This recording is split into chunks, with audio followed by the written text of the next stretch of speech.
Chapter 437. It's useless. The Elven Queen floated to a tree branch and sat down.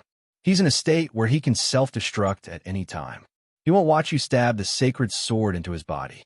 In other words, if I want to completely end the Demon King, I have to fight him with the sacred sword from the start. You can also kill all the true humans before the Demon King's power is inherited. The Elven Queen's smile was slightly playful. Jilin chuckled. Then when will the next Demon King appear?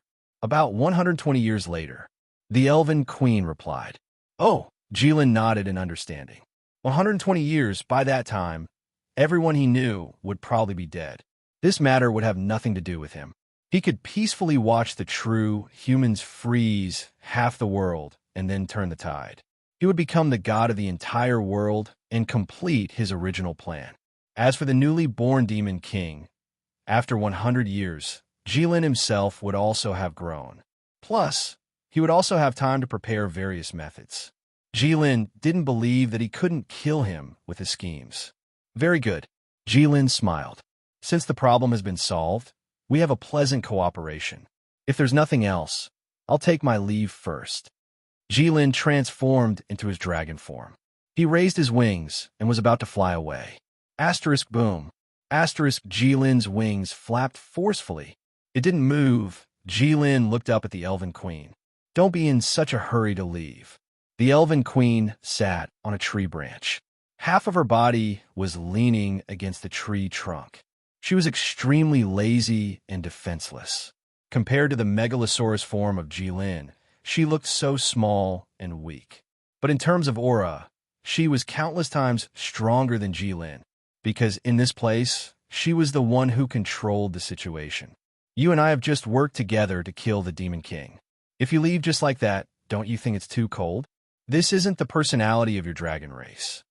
What kind of personality do my dragon race have? How come I don't know? Jilin really wanted to say this to the Elven Queen, but when he thought about how this woman had just killed the Demon King with a single punch, he knew that she would do it right away. This is indeed a great and glorious victory. Jilin pondered for a moment. Nice working with you. I have something to do. If you don't have anything else, I'll take my leave first. What do you want? Stya's coffin is still in the Snow Wind Empire. I have to send Stya back home. Sacred coffin? The clear light in the Elf Queen's eyes paused for a moment. So, this generation's Saintess is dead? No wonder you were wavering before, but now you're fighting with your life on the line with the Demon King. Indeed, she threatened you with death, and you had no way out. I have to say that the Church of Light is very good at picking people. Starting from the first Saintess, every Saintess of each generation seems to be such a character. Are they all so stupid? You're all so focused on the light. There's no need to speak of life or death. What's there to yearn for in light? The light that humans speak of is different from the light that you speak of.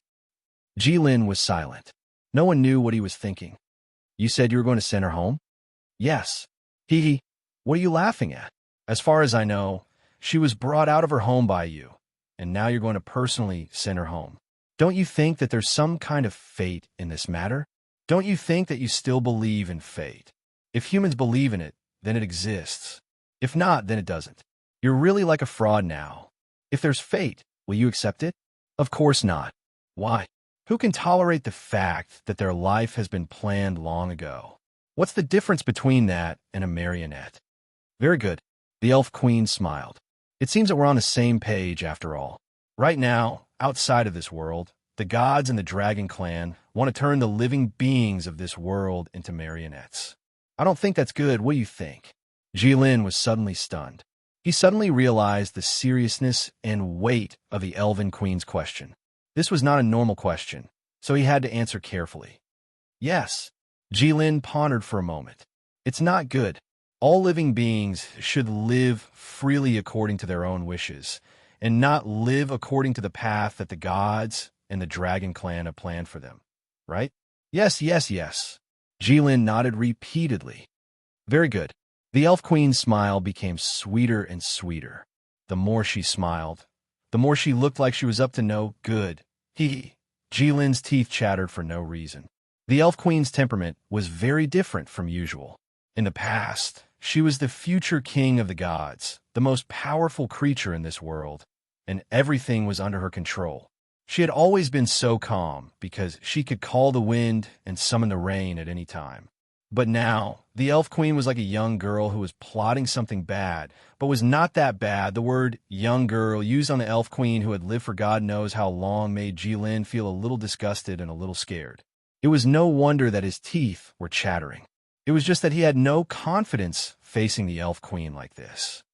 What do you want to do? Release the living beings in countless small worlds from the shadows of the gods and the dragon clan. Huh. Jilin's eyes widened, and his pair of golden eyes stared so hard that it seemed like they were going to break out of their sockets. He thought to himself that the Elf Queen was really something. According to what that human said, what was this called? Worrying about the king when he was far away? That was not right. In short, this woman was very rebellious. As the future king of the gods, she actually wanted to overturn the balance between the gods and the dragon clan with her own hands? Was there something wrong with her brain?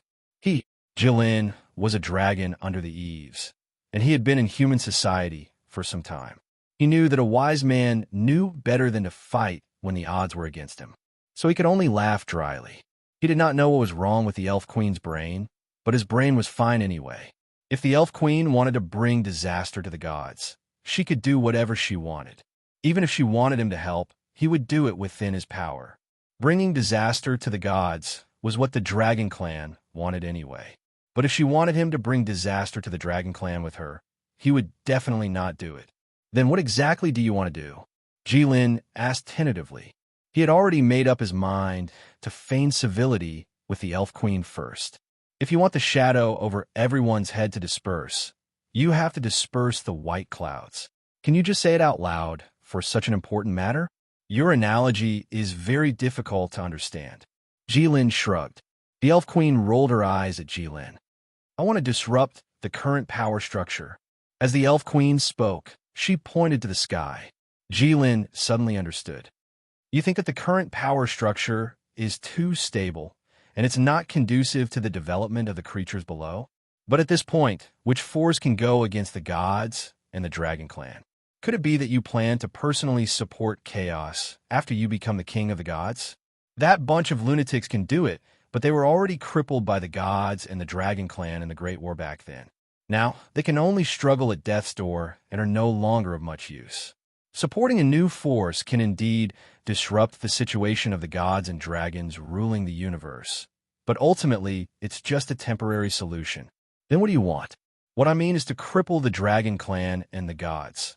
The Elf Queen casually waved her hand as she spoke. It was as if the gods and the Dragon Clan had vanished into thin air. Jilin was dumbfounded. Who's going to do it? You and me. Chapter 438. The word you and me sounded as if it could really close the distance between them. When the Elven Queen said it, it seemed to represent some kind of enticement. However, Jilin did not take advantage of the opportunity to climb the pole. Instead, he was fully alert and on guard. It was as if the Elven Queen's current attitude was not enticing, but pointing a bow and arrow at him. No, the current feeling was even more dangerous than that time. Back then, it was at least an open arrow. Now, Jilin felt that the Elven Queen was leading him into a ditch with a smile on her face. He felt that the Elven Queen was scheming against him. The two of them wanted to cripple the Protoss and dragons. Jilin did not know what kind of careful thinking the Elven Queen had gone through to say such ridiculous words. Jilin admitted that he really could not understand the Elven Queen's foresight. Although one of them was the strongest in this world, and the other was the second strongest in the world. However, Jilin did not lose his mind because of this. He at least had a clear judgment of himself. Although he could run amok in most worlds, he was just a newborn dragon cub in the eyes of the entire god race and the dragon race. Any adult dragon could beat the current Jilin, not to mention the Dragon Kings, or even the Black Dragon Kings who stood at the top of the Dragon Clan. It was the same for the Protoss. If it were not for the fact that this small world was too special, Jilin could not even use the Darkness Scripture and Light Scripture by force. The reality was so different. How could the Elven Queen say such a thing? What was the difference between this and the two Bane brothers wanting to kill him? Even if the world was rebooted, such a thing would definitely not happen. Cripple the Protoss and dragons. Jilin felt that it was more likely that the Protoss and dragons would turn them into ashes. Moreover, there were not many dragons, and they had a long lifespan. All the dragons in the clan were Jilin's blood relatives. The Elven Queen said that she wanted to cripple the dragons in front of Jilin. What was the difference between this and telling you that you wanted to cripple your relatives in front of you? Was this a provocation?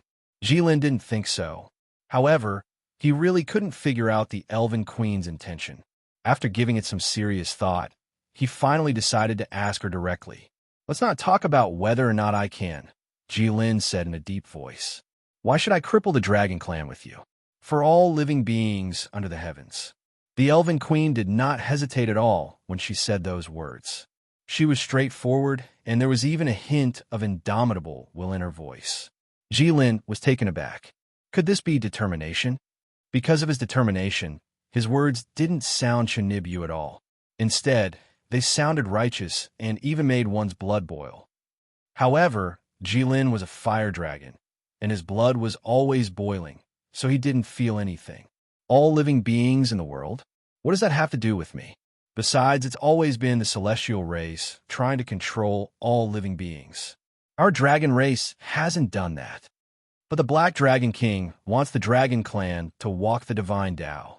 If the God race falls and the dragon race stops fighting, then the dragon race will become the new god. Jilin fell silent. It seemed like he was the one who told the Elven Queen this news, so it was very likely. "All right," Jilin said, as if he had given up. At least he acknowledged the Elven Queen's motive for attacking the Dragon Clan and the God race. "With just you and me, how can we cripple the God race and the Dragon Clan?" Jilin asked the key to the problem. "I admit that you're strong, but I'm afraid you're still a little weaker than a Dragon King, not to mention me. There are at least 7 Dragon Kings in the Dragon Clan now, and they don't even include the Supreme Black Dragon King. I don't even know how many Supreme Gods there are in the God race now. The water is deeper than the Dragon Clan. How can we fight? We're like a small stone that might sink to the bottom of the water without even causing a ripple." "We can fight," the Elven Queen said with certainty. "Why?" "Because I'm the future Divine King. The God race has no secrets to me. I can use all kinds of divine arts and divine weapons as I wish. And you're also a very special existence in the Dragon Clan. As the son of the Golden Dragon King and the Fire Dragon King, your potential is extraordinary. You've mastered the Dragon Clan's cultivation method and know all the characteristics of the Dragon Clan. You also have the most troublesome Dragon Clan's divine arts, the Forbidden Land. So what?" Jilin spread his hands and stared blankly at the Elven Queen with his golden eyes. He didn't know what the Elven Queen meant by this. Even if it was true, which God didn't know dozens of divine arts and had at least 2 divine weapons. Even if the Forbidden Land was abnormally strong, the Golden Dragon was only one of the Dragon Clan. You're not that much stronger than others. What kind of alliance was this? What I mean is, you and I form an alliance and form a blood spirit contract. I'll teach you divine weapons and divine arts. You'll teach me the Dragon Clan's cultivation method. You and I will jointly master the Dragon Clan's divine arts and be invincible in the universe." Jilin was stunned. He slowly opened his mouth and felt that his jaw was out of his control. The Elven Queen's words sounded quite feasible. Since the birth of the universe, there had never been a dragon that mastered divine arts. Of course, there had never been a god whose body was as strong as a dragon's. A dragon that mastered divine arts. How powerful would that be? Jilin felt dizzy just thinking about it. Oh no. Jilin suddenly closed his mouth and thought to himself that he had almost been bewitched by her. The Dragon Clan's cultivation method had never been leaked. How could it be spread from him? If the Elven Queen learned it and taught it to other gods, by then, the gods' bodies would also become strong. He would be the main culprit of the Dragon Clan's destruction. Even if I teach you the Dragon Clan's cultivation method, you won't be able to learn it. Jilin felt that his words were very appropriate. The dragon clan's things could only be learned by dragons. Of course, this was very appropriate. I can learn it. The Elven Queen was still certain. I know your concerns. You don't have to lie to me. I've said it before. We can form a blood spirit contract. Blood spirit contract. This was the second time Jilin heard this ancient term today. This was a term that only existed in bloodline inheritance and had never been used before. It was so unfamiliar that it caught people off guard. So much so that when Jilin heard it for the first time, he really thought that he had heard it wrong. Are you sure? Jilin's eyes became serious. Even his tone changed. Yes. The Elven Queen nodded. Jilin looked at the Elven Queen and was really at a loss. There was always an opportunity for a person to change. This was the understanding of Jilin, who had countless melodramatic stories in his bloodline inheritance. People would not change for no reason. As the human saying went, it was easy to change mountains and rivers, but difficult to change one's nature.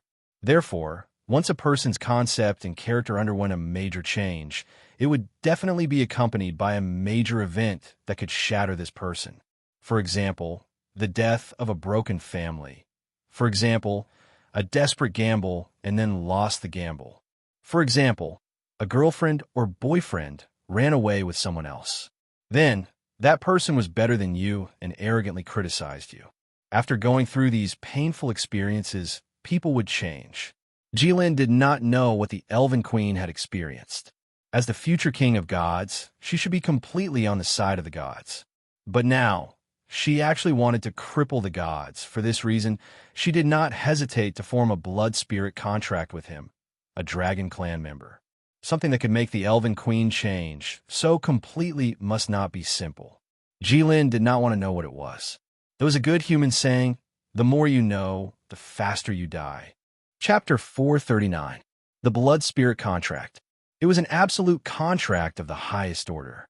It was a contract that used blood and soul as a medium. Both parties held nothing back. It was the most powerful contract technique in the beginning, but it was also the most useless one. No living being was willing to show itself to others without reservation. As long as one had thoughts, there would be things that they did not want others to know. It was just as the Elven Queen said.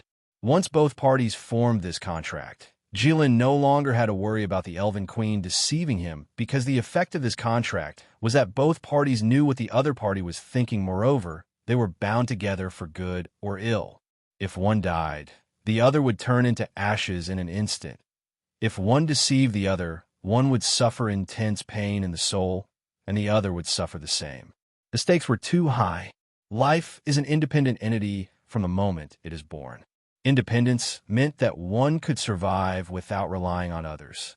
It was the foundation of all freedom. If there was someone in this world that you would have to die without, then it could be said that your life would be empty and there would be no freedom to speak of. Freedom was precious, and it was the same for any life. Jilin could not give up his freedom just because of the Elven Queen's words. His life and death were tied to an unrelated person. The blood spirit contract. According to my bloodline inheritance, this thing has not been used for many, many years. Jilin said slowly. He tried his best to make his words more tactful and tried his best to make the meaning of his words clearer. Although Jilin was not old, in the eyes of humans, he was an ancient creature that had lived for hundreds of years. Moreover, his bloodline inheritance contained the dragon clan's long history in his memory. Therefore, when Jilin said that it had been many, many years, it really was many, many years at least. No one had used it since the birth of humans. This was enough to prove that there was something wrong with this thing. Not to mention other things, if one died, the other would die as well. This was very problematic. Of course, I know the powerful effect of the blood spirit contract. The Elven Queen looked at Jilin. But if I don't do this, how can you believe me? How can I cultivate the dragon clan's cultivation method? Jilin suddenly understood. He thought that the Elven Queen's confidence in cultivating the dragon clan's cultivation method came from this. Indeed, after the blood spirit contract, even a pig will be able to cultivate the dragon clan's supreme secret technique, let alone the Elven Queen. Why me? Jilin asked. You and I are not familiar with each other. We've only met 3 or 4 times. Besides, I'm a dragon and you're a god. Trust has never been based on the length of time you've known each other. Humans often say that we're old friends even when we're old. Jilin's eyelids were half closed as he looked at the elven queen helplessly. This excuse was a little too ridiculous. At this point in time, Jilin was no longer that inexperienced dragon from back then. Jilin looked at the elven queen for 2 to 3 seconds. The elven queen looked back with an enigmatic smile. The atmosphere gradually became tense. All right. In the end, the elven queen sighed and said as if she had admitted defeat, because you and I working together is the only way to achieve my goal right now. No, that's impossible. Jilin shook his head.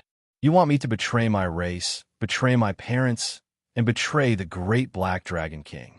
I can't agree to that even if I have to die. Don't worry, I haven't thought about letting you fight the dragon race.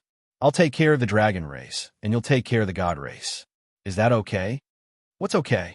Jilin looked at the elven queen expressionlessly as if he was looking at an idiot. What kind of solution is this? You think it has nothing to do with me if you cripple the dragon race? Besides, the dragon race and the god race have been at war for many years. Hundreds of adult dragons and a few dragon kings couldn't do anything to the god race. You want me, a young dragon, to die? Actually, there's another reason why I want to work together with you. The elven queen said slowly, seemingly hesitant. Can you fight the Black Dragon King on equal footing? Jilin was stunned. He didn't know why the elven queen suddenly asked this. He was caught off guard and couldn't answer for a while. You can't, right? The elven queen said it for him. Jilin could only nod. No dragon could fight the Black Dragon King. This was an indisputable fact, because the Black Dragon King was the origin of all dragons. He was a real dragon. The entire dragon race was created by him. Similarly, I, who was created by the gods, can't go against the gods. So you want to borrow my hand?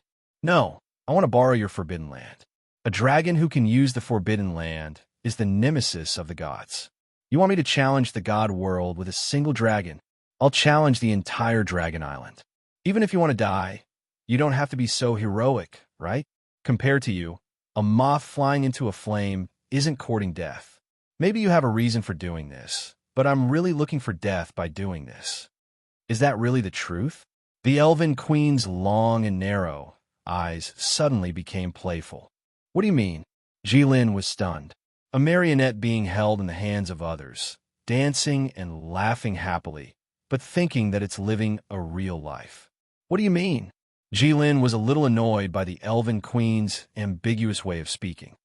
This sentence is referring to the people of today, and it's also referring to you. You've been living in the calculations of the gods and the dragon race since you were born. Every step you take is the result of the game between the gods and the dragon race. Jilin looked at the elven queen and didn't say anything. Of course, he wouldn't believe such baseless alarmism. The elven queen saw Jilin's attitude and smiled slightly. The dragon race spent so much effort to send you here, of course. It's not for you to come in and enjoy the sunshine. And since the dragon race made such a big move first, the gods will of course respond. For example, the woman who took you around the world with the dark scripture. Impossible! Jilin's eyes shone with golden light and let out a thunderous roar. If it was said that Aisha betrayed Jilin for him, Jilin would believe it. But if it was said that Aisha followed the instructions of the gods and schemed against him, Jilin wouldn't believe it. Don't be so angry. The elven queen waved her hand. Of course, that woman doesn't know. After all, when the gods plan the fate of humans, they won't inform or discuss it with humans in advance. Then, Staya, is it also the work of the gods? No, the elven queen said. Before Jilin could catch his breath, the elven queen continued. It's the work of the dragon race. Impossible, Jilin said again. But this time, his tone wasn't as firm as before. The dragon race doesn't have the hobby of capturing princesses, but why do you want to capture them so much? Because Jilin suddenly stopped halfway because he realized the seriousness of the matter. Why did he like to capture princesses? Why did he value a human princess so much that he didn't hesitate to risk his life against the Demon King? Because his bloodline inheritance had been changed by someone. Who changed it? His father, the Fire Dragon King, Huang. Because he was Jilin's father, Jilin didn't care at first and only thought that his father was unreliable. But now, it seemed that the Fire Dragon King wasn't that unreliable. Chapter 440. So you're saying? Jilin paused for a moment. My father didn't just change my dragon bloodline casually. We have some understanding of the dragon bloodline inheritance. Changing the bloodline inheritance can't be done casually, even if your father is a dragon king. Just as she said, Jilin was silent. He remembered that when he was talking to his father, he did say that he needed his mother's help to change the bloodline inheritance. He didn't notice it at that time, but now that he thought about it carefully, wasn't it something that could only be done by the combined efforts of two Dragon Kings? How could this be casually done? This was simply going through a lot of trouble and wasting a tremendous amount of effort. If they wanted me to catch a princess, they could have just said it. Why did they have to do this? This was indeed something that didn't make sense. The most important thing about setting up a plan is to make those involved confused. The Elven Queen looked happy and spoke as if she had experienced it before. Jilin didn't say anything. He couldn't accept this fact. He couldn't believe that he had been set up by his own parents. No, he had been set up by his entire race. Jilin suddenly looked up at the Elven Queen. The Elven Queen, who was under house arrest on the Elven Island by the gods, suddenly felt a sense of empathy. He somewhat understood why the Elven Queen was so rebellious. Now, he also had the thought of crippling the dragon race. Stai's death.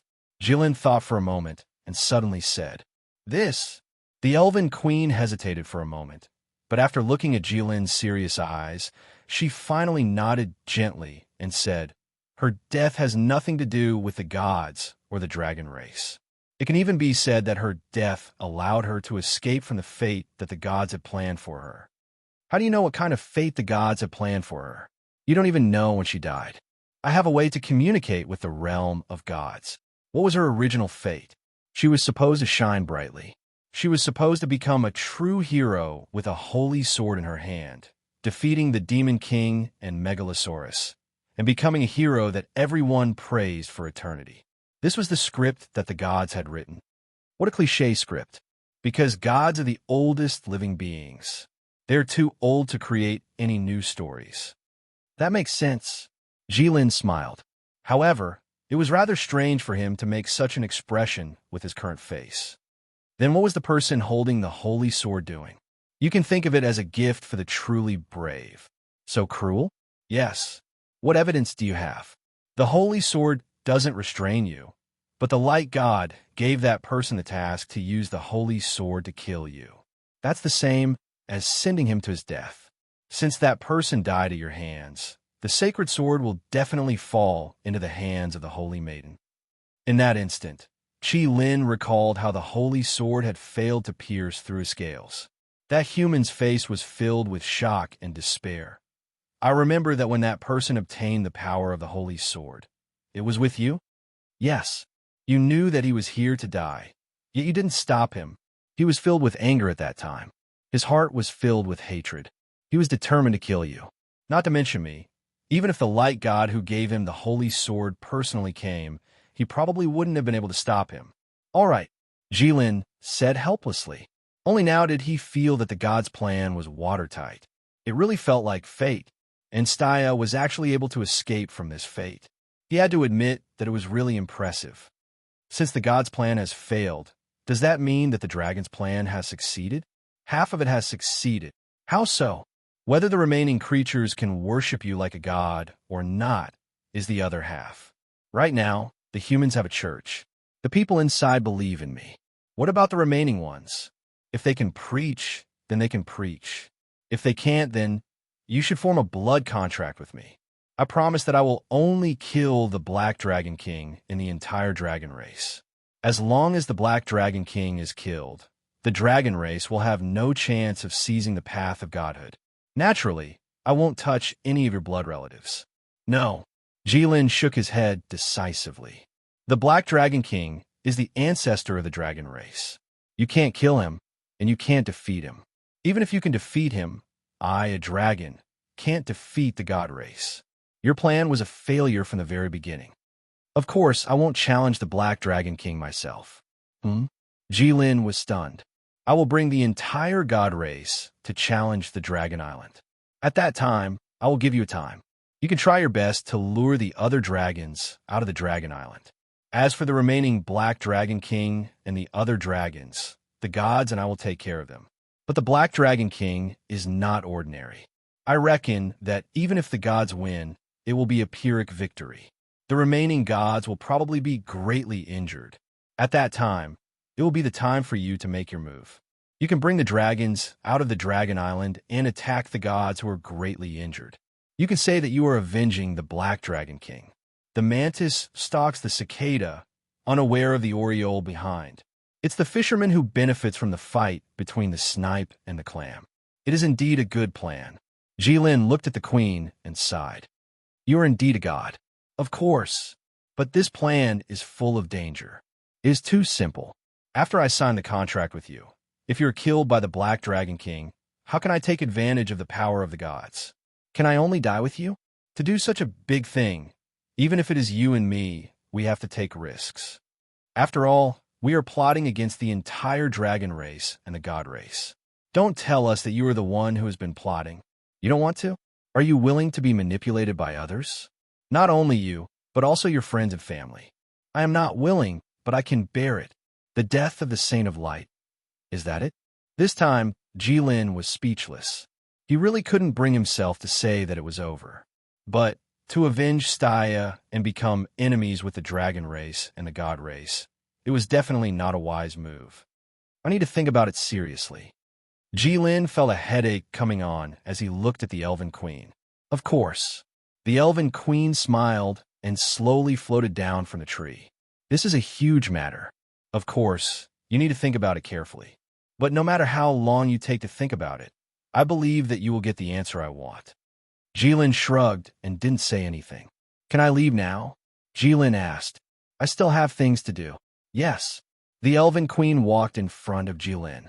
But after you leave the Elven Island, you better not act rashly. I don't care about the orcs, dwarves, or the sea race. But if you dare to kill humans, you can try. Jilin suddenly narrowed his eyes.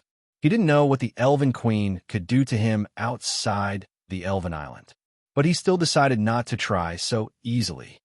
Are humans worth your attention? It is just a friend's request. Go. As long as you don't stand high above the clouds, as long as you walk in the world, one day you will discover the pitiful nature of all living beings. You will be unable to help but want to drive away the haze over their heads and give them a free sky. Jilin quickly spread his wings and flew out of the Elven Island in an instant. After leaving the Elven Island, Jilin let out a long sigh of relief. He thought that this person was really crazy. Chapter 441. Jilin flew through the sky. He thought about the Elf King's words and felt that the sky was quite good. He could fly however he wanted. Even if the humans were not free, it had nothing to do with him. For the sake of Staya, it was not a big deal to do something for the humans. But if he caused the dragon race to suffer great losses for the sake of the humans' freedom, it would not be worth it. Jilin shook his head and put this matter aside for now. Following his perception, he found the 40-odd flying dragons in the vast sea. He knew that Bane and Flay had been following him for a long time. It was very easy for Jilin to find Bane and the others. After Bane's betrayal last time, Jilin had learned his lesson. This time, he left a mark on Bane's body. Not long after, Jilin saw the 40 flying dragons in the distance. However, upon closer inspection, Jilin couldn't help but be taken aback. Because there were countless members of the sea tribe in the sea. They poked their heads out of the water, and there were so many of them that they looked like the water ghosts in the human legends. No, the water ghosts in the human legends were written about them. Jilin appeared above the sea tribe in the blink of an eye. Seeing that Jilin had returned in one piece, Bane and Flay were delighted. The members of the sea tribe raised their hands and bowed to Jilin. The flying dragons also lowered their heads slightly and flew a little lower. Jilin sighed in his heart. This was the result of interacting too much with the humans. Even the flying dragons knew how to bow. "What are you doing?" Jilin asked. Without waiting for Bane to reply, the Sea Tribe King said, "Dragon God, we saw that these people have been following you for a long time and wanted to plot against you. That's why we stopped them for you." Jilin was silent for a full 5 seconds. He felt that the Sea Tribe King seemed to think that he was a fool. What kind of creature would dare to plot against him on the back of a flying dragon? Moreover, if there really was a creature that wanted to plot against him, how could these small fish and shrimps of the Sea Tribe stop it? "What do you want? Just say it," Jilin said to the Sea Tribe King. The Sea Tribe King saw that the flying dragons had been following him for many days, so he stopped them and did not attack. His intentions couldn't be any clearer. He just wanted to see him. "Dragon God." The Sea Tribe King was a kind old man. "Sea Tribe?" Crimson Unicorn pondered over the Sea King's words. "We are willing to do our best for you, Dragon God."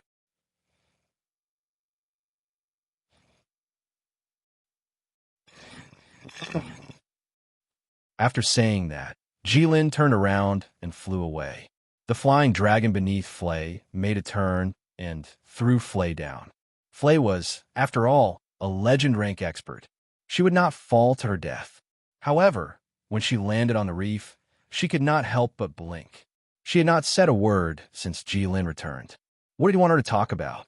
"You won," Bane said softly as he sat on Jilin's hand. "It wasn't me. The Elven Queen won." "Is that so? Was the fight intense?" Jilin thought for a moment. The Demon King was intense. He used all his skills. However, the Elven Queen was not intense. She killed the Demon King with one punch. Bane was silent for a moment. Then, he looked at the white clouds in the sky and sighed. The Elven Queen is really powerful. This was the first time he could see the clouds while sitting on Jilin's hand. "Yeah." Jilin looked at the holy sword in Bane's hand and said with lingering fear. This should be the second time Jilin felt lingering fear. The first time was when he faced the Elven Queen's bow. This time, it was really dangerous. If it was not for the fact that the Demon King had not been killed, the Elven Queen might not have let him out of the Elven Island. Fortunately, Bane did not bring the holy sword to the Elven Island. However, you won the fight between the Demon King and you. Yes, you did not feel good winning, right? A little. I thought that you would not use such a method to win the fight. I used to think so too. Then why did you do it? I had to take revenge for Staya by any means necessary.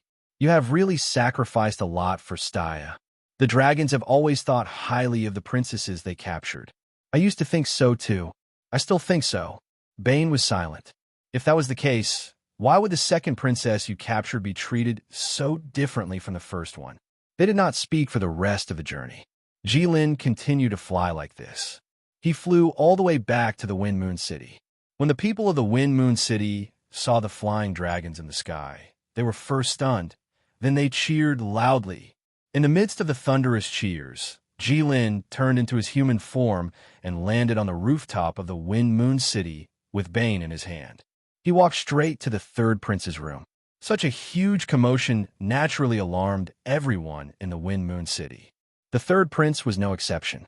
Moreover, as the king of the Middle Empire, he was now in the capital of the Snow Wind Empire all day long. He did not care about a lot of things in the Middle Empire and just waited for Jilin to come back.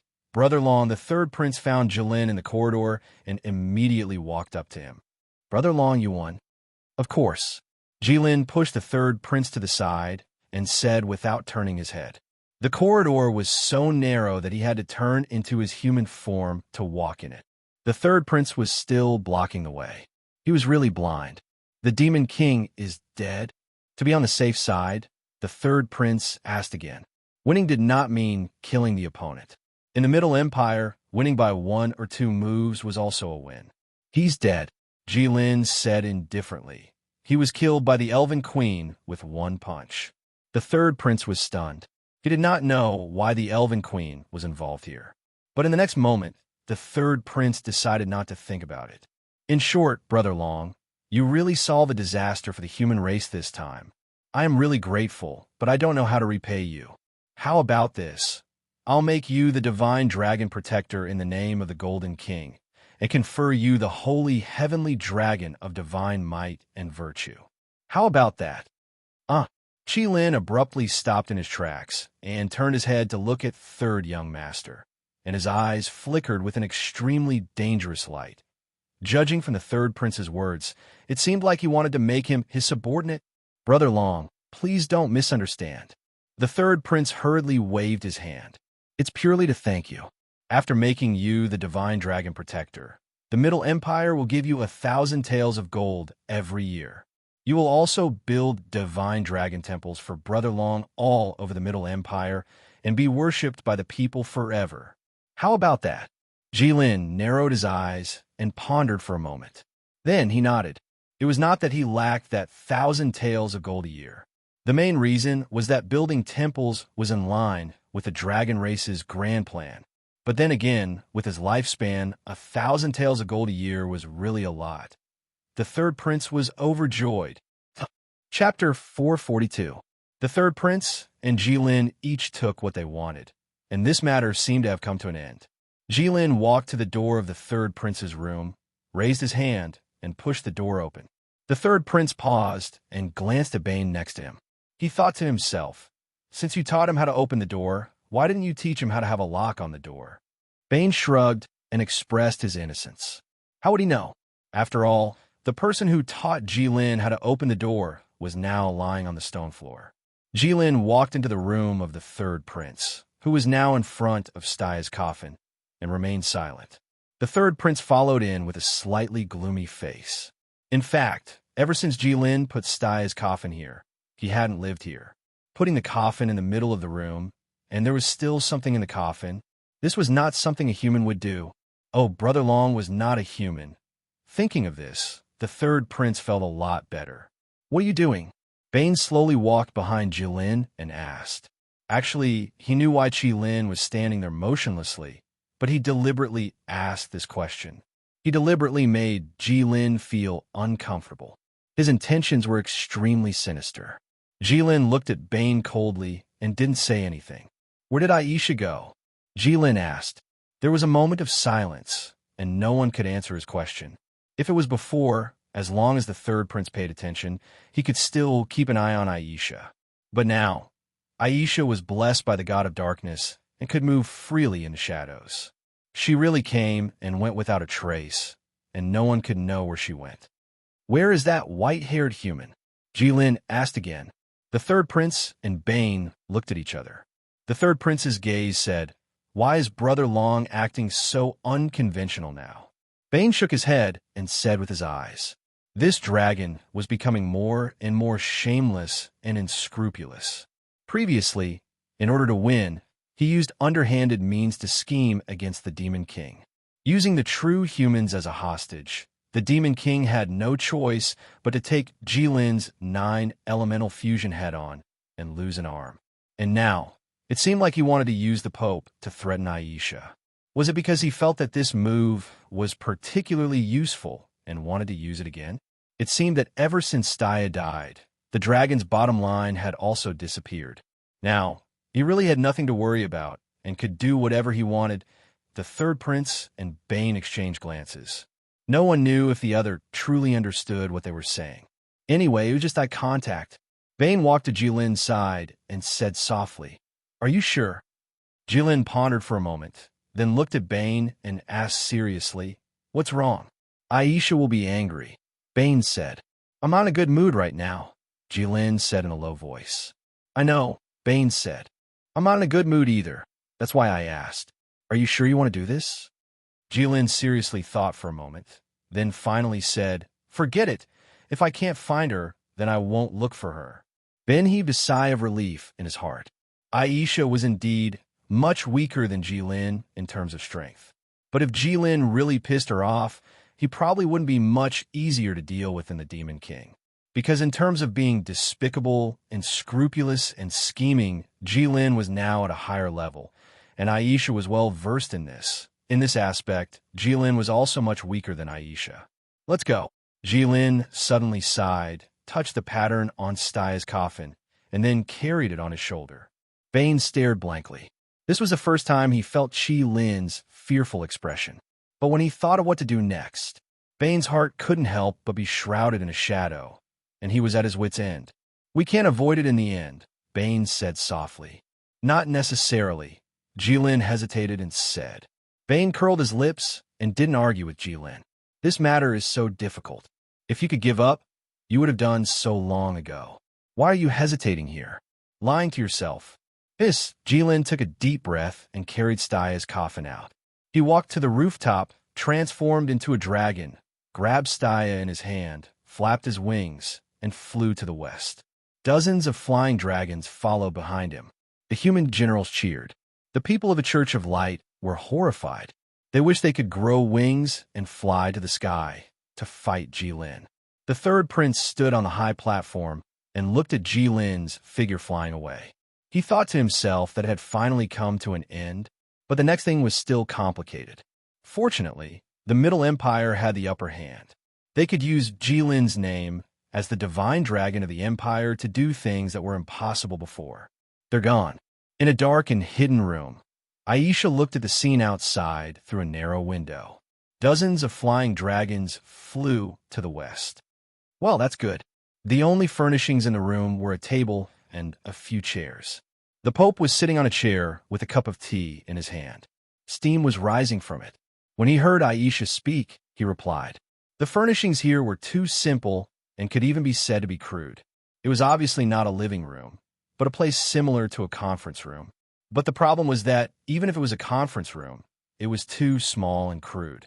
It looked like it could only accommodate 4 or 5 people at most. For many years, the Church of Light's holy coffin has never been leaked. You don't care?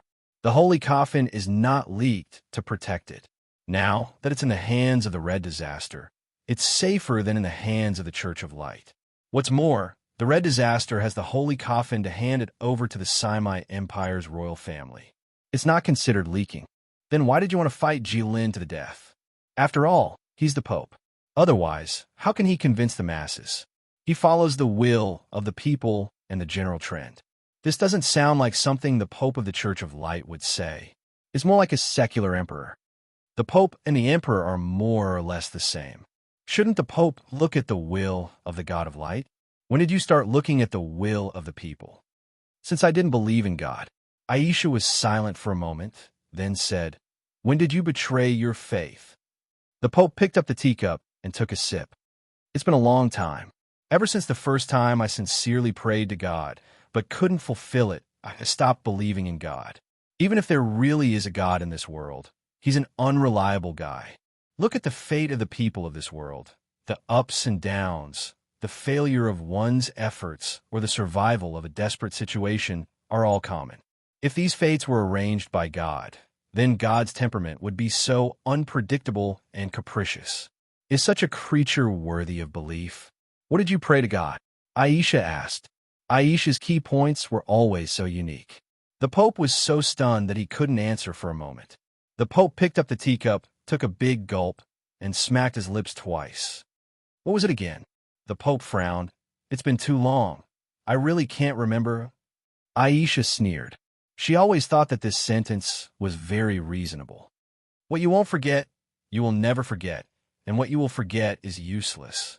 Since the Pope had forgotten, it meant that it wasn't something important, betraying one's faith for such a small matter. The Church of Light's destiny to let such a person become the Pope could be considered to have come to an end. The Pope looked at Aisha's back, his eyes flashing with a complicated light. He picked up the rest of the tea and drank it in one gulp. With a gulp, his Adam's apple moved, and he swallowed the tea and the words that were about to come out of his mouth. Something that could make one of the candidates for the Pope of the Church of Light give up his firm belief, of course, it wouldn't be a trivial matter. Not only did he not forget, it was engraved in his heart.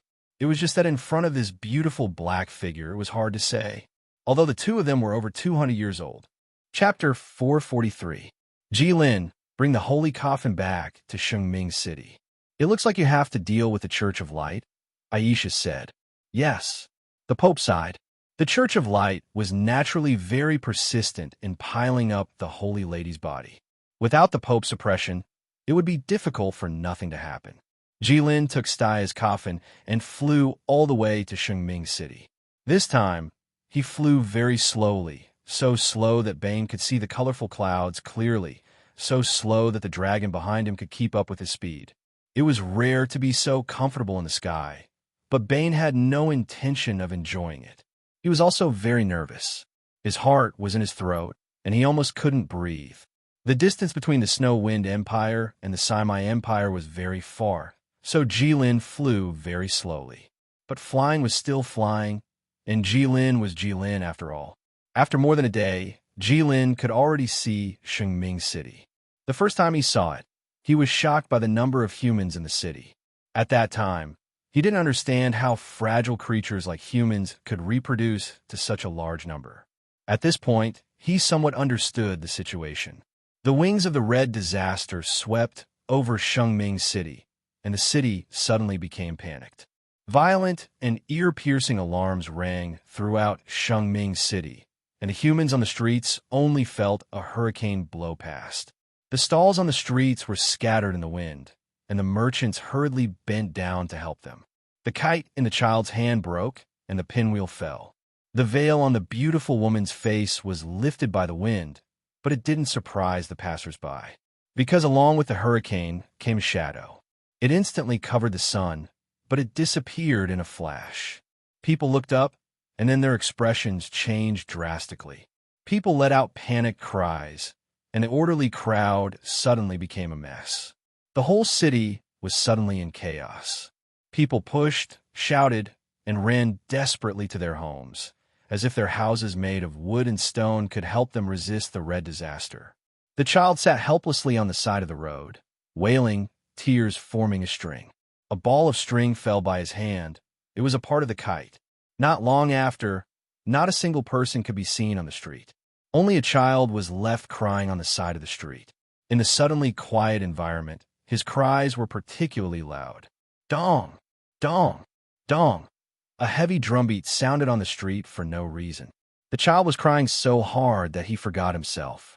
He only cared about rubbing his reddened eyes with his fists, turning a deaf ear to the inexplicable drumming. Two people came from one end of the street, accompanied by the sound of drums.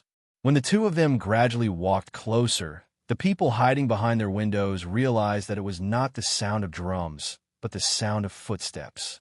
No, it was hard to say if they could even be called human, because no one's footsteps could be so heavy.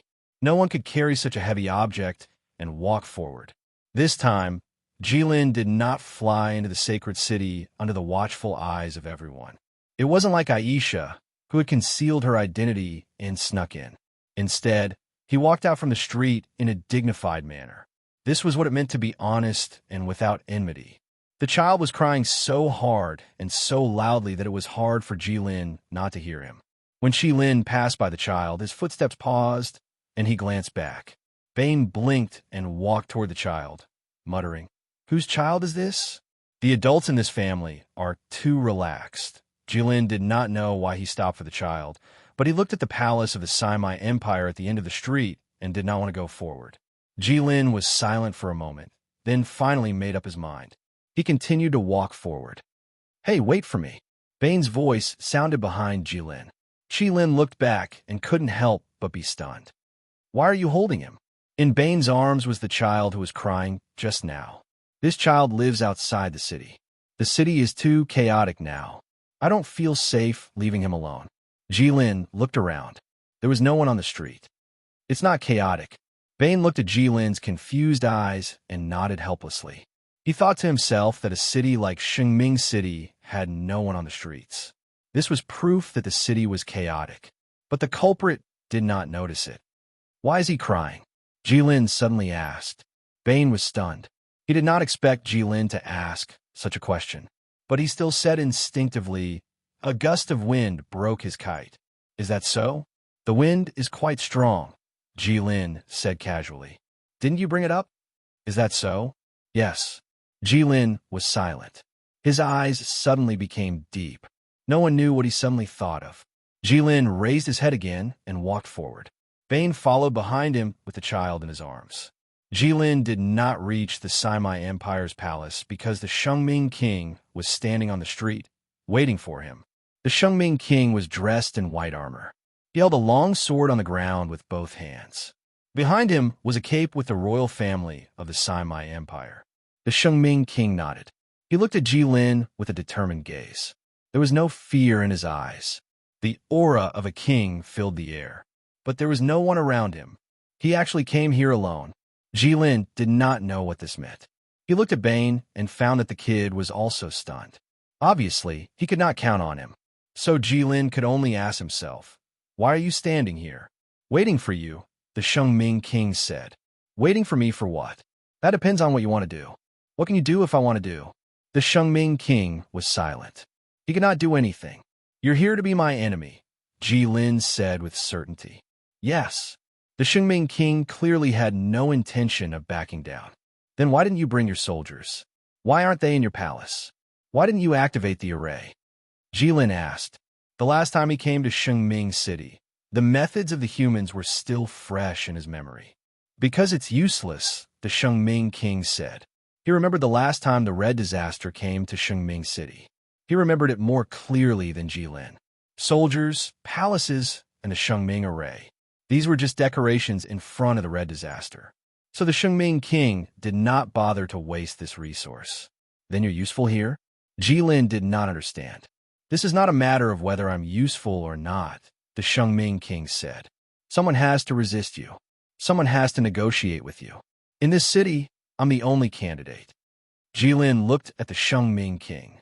It was the logic of the humans that went against the nature of living things again. As living things, how could they give up on life? Was there anything more precious than life? Why did he not understand? However, as expected of her father, they were of the same origin, just as he said. Jilin gently placed the holy coffin on his shoulder on the ground. He pushed it forward. "You don't have to fight with me. I'm just here to send her home." Chapter 444. The Shengming king looked at the sarcophagus that was sliding forward, and his expression changed drastically. He could not help but take half a step forward, but he seemed to have thought of something.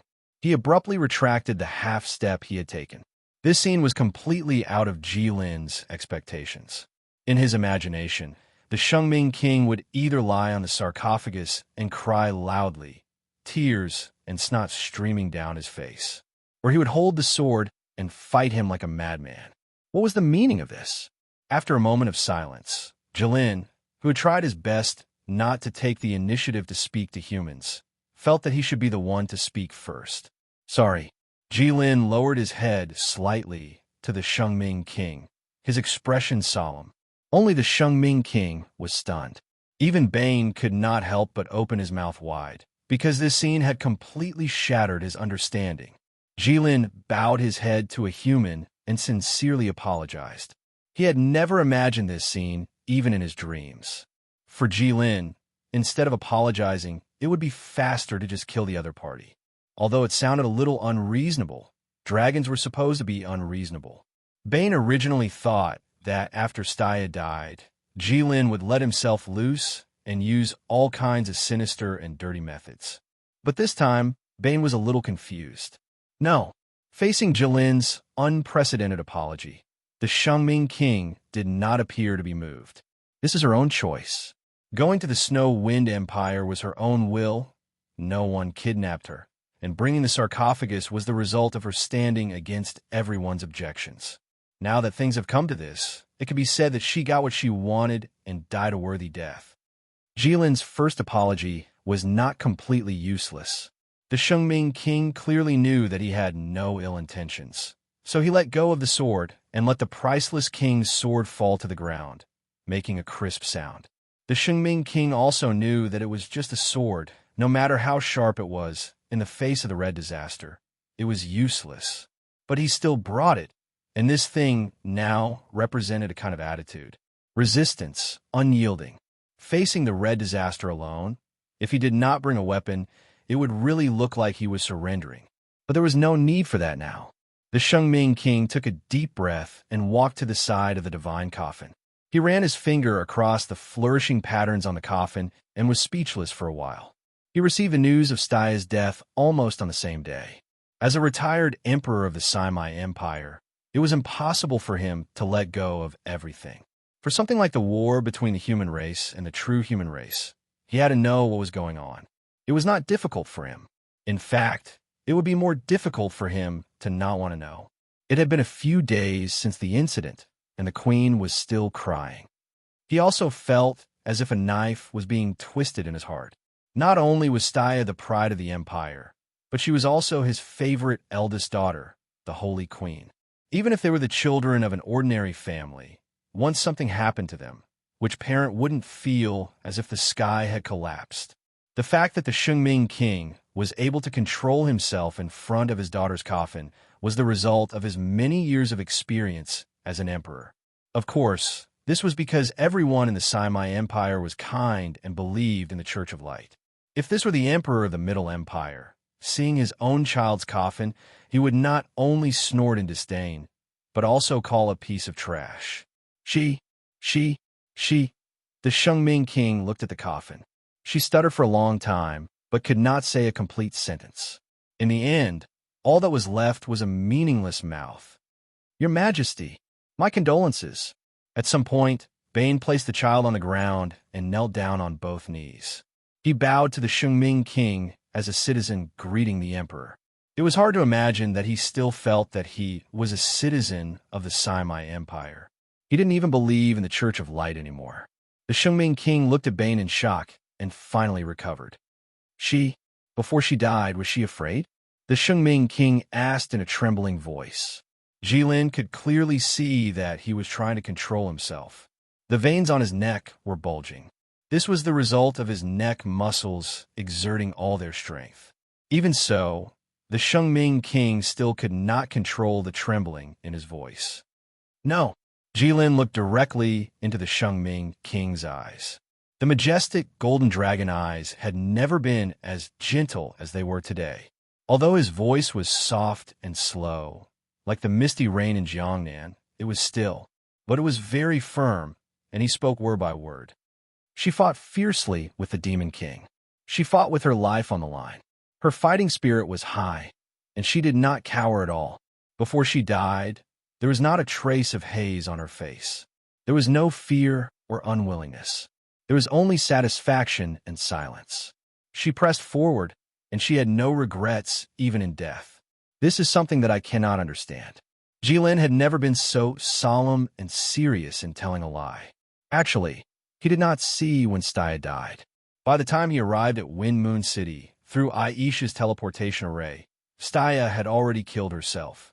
She was completely dead.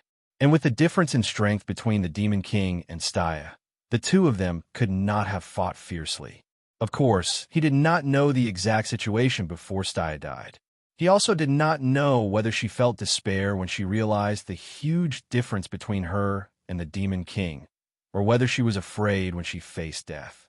Jilin felt that she probably was not, because it was Staya after all. But this was Jilin's guess, and he had no way of knowing the truth. So this was a lie he told, not like before. In the past, Jilin lied only for fun, to show that his brain was better than the other parties, or just because he was bored. But this time, his mood was so heavy.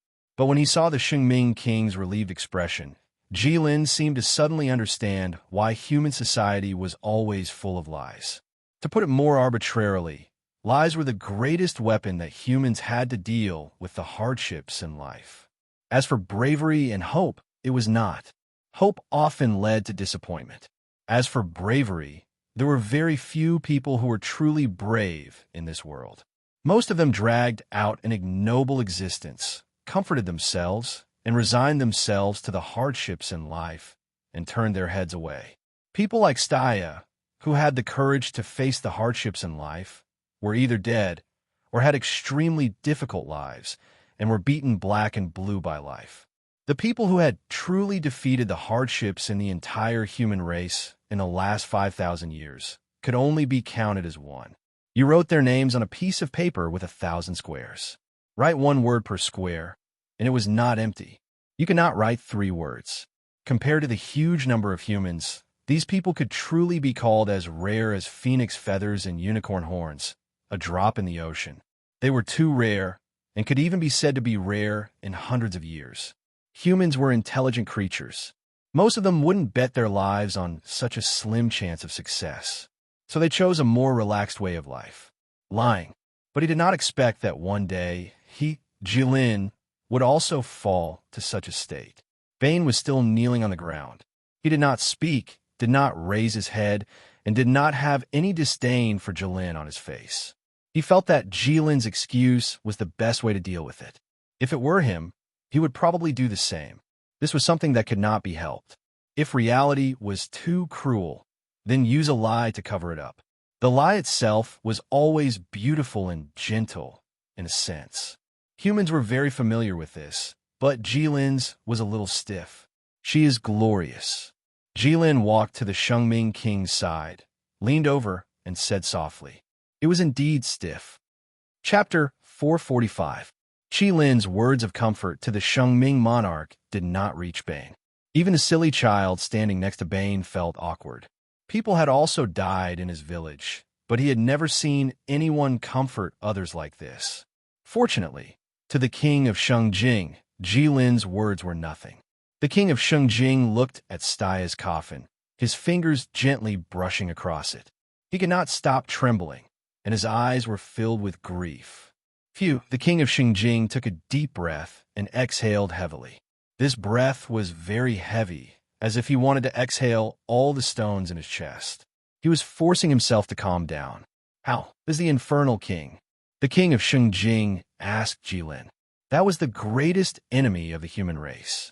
If the infernal king did not die, the entire human race would face a catastrophe. As the king of an empire, the king of Shengjing was asking about the infernal king now. He had lost his cool. He's dead, Jilin said. He wanted to tell another lie, to lie to the king of Shengjing and say that the infernal king was killed by Stia. But the problem was that this was too difficult. He and the infernal king fought from the Snow Wind Empire to the Endless Ocean, passing by 3 human empires. Many people had witnessed the battle. This lie was not easy to tell. The king of Shengjing was relieved. You killed the infernal king? You avenged Stia? No. Jilin shook his head. But you can say that. The king of Shengjing nodded. Since Jilin said so, he would naturally think so. As for the twists and turns of the story, he was too lazy to speculate. Then what are your plans from now on? The king of Shengjing looked straight into Jilin's eyes. Since the infernal king, a catastrophe, had disappeared, then it was time to consider the red color, a disaster that could eliminate the catastrophe. Jilin knew what the king of Shengjing was worried about. I'm severely injured, and I need to sleep for 100 or 200 years. Don't worry, I won't do anything rash. Bane was stunned, and suddenly turned to look at Jilin's back. Jilin was so severely injured. The battle with the Devil King, didn't you use an extremely despicable method to obtain the absolute advantage? He fought with the Demon King and was injured. Although this was reasonable, Bane still found it hard to accept that Jilin was involved. As Jilin spoke, he pulled out the Holy Book of Light and handed it to King Shengming. She lent it to me before. I'm returning it to you now, Jilin said. As soon as the sagely king saw the sacred tome of light, his eyes became wet. But he didn't reach out to take it. Did she lend this to you to fight the Demon King? Yes. Is it useful? It's useful. Didn't you say you were injured? Yes. Why don't you use it to heal? There's no need for that. Jilin placed the sacred book of light in the sagely king's hands. I want to sleep for a while, too. King Shengming was silent for a while. He first looked at the coffin on the ground, then looked at Jilin. He nodded heavily and said, Okay. Jilin nodded and picked up Stia's coffin again. I'll help you move her to the palace. King Shengming was stunned. The palace? Yes. King Shengming hurriedly said, I'll get someone to move it later. He wasn't like the third prince, who felt that it was inappropriate to put a coffin in the place where they lived. Even if it was inappropriate, this was his own daughter. No matter how inappropriate it was still okay. He was mainly afraid that the queen wouldn't be able to take it if she suddenly saw it. Jilin shook his head. Let me do it. Only I and Stia's family can touch this coffin now. King Shengming was stunned. Then his eyes suddenly became sharp. Together with the tears in his eyes, He was like a sword that had just been quenched. Could it be that someone is going to do something to Staya? It was obvious that there was something like a seal on this coffin. This was naturally a protection for the coffin. Only things that were coveted by others needed to be protected. But the problem was that the red disaster was guarding this coffin now. On top of that, this was Staya's coffin.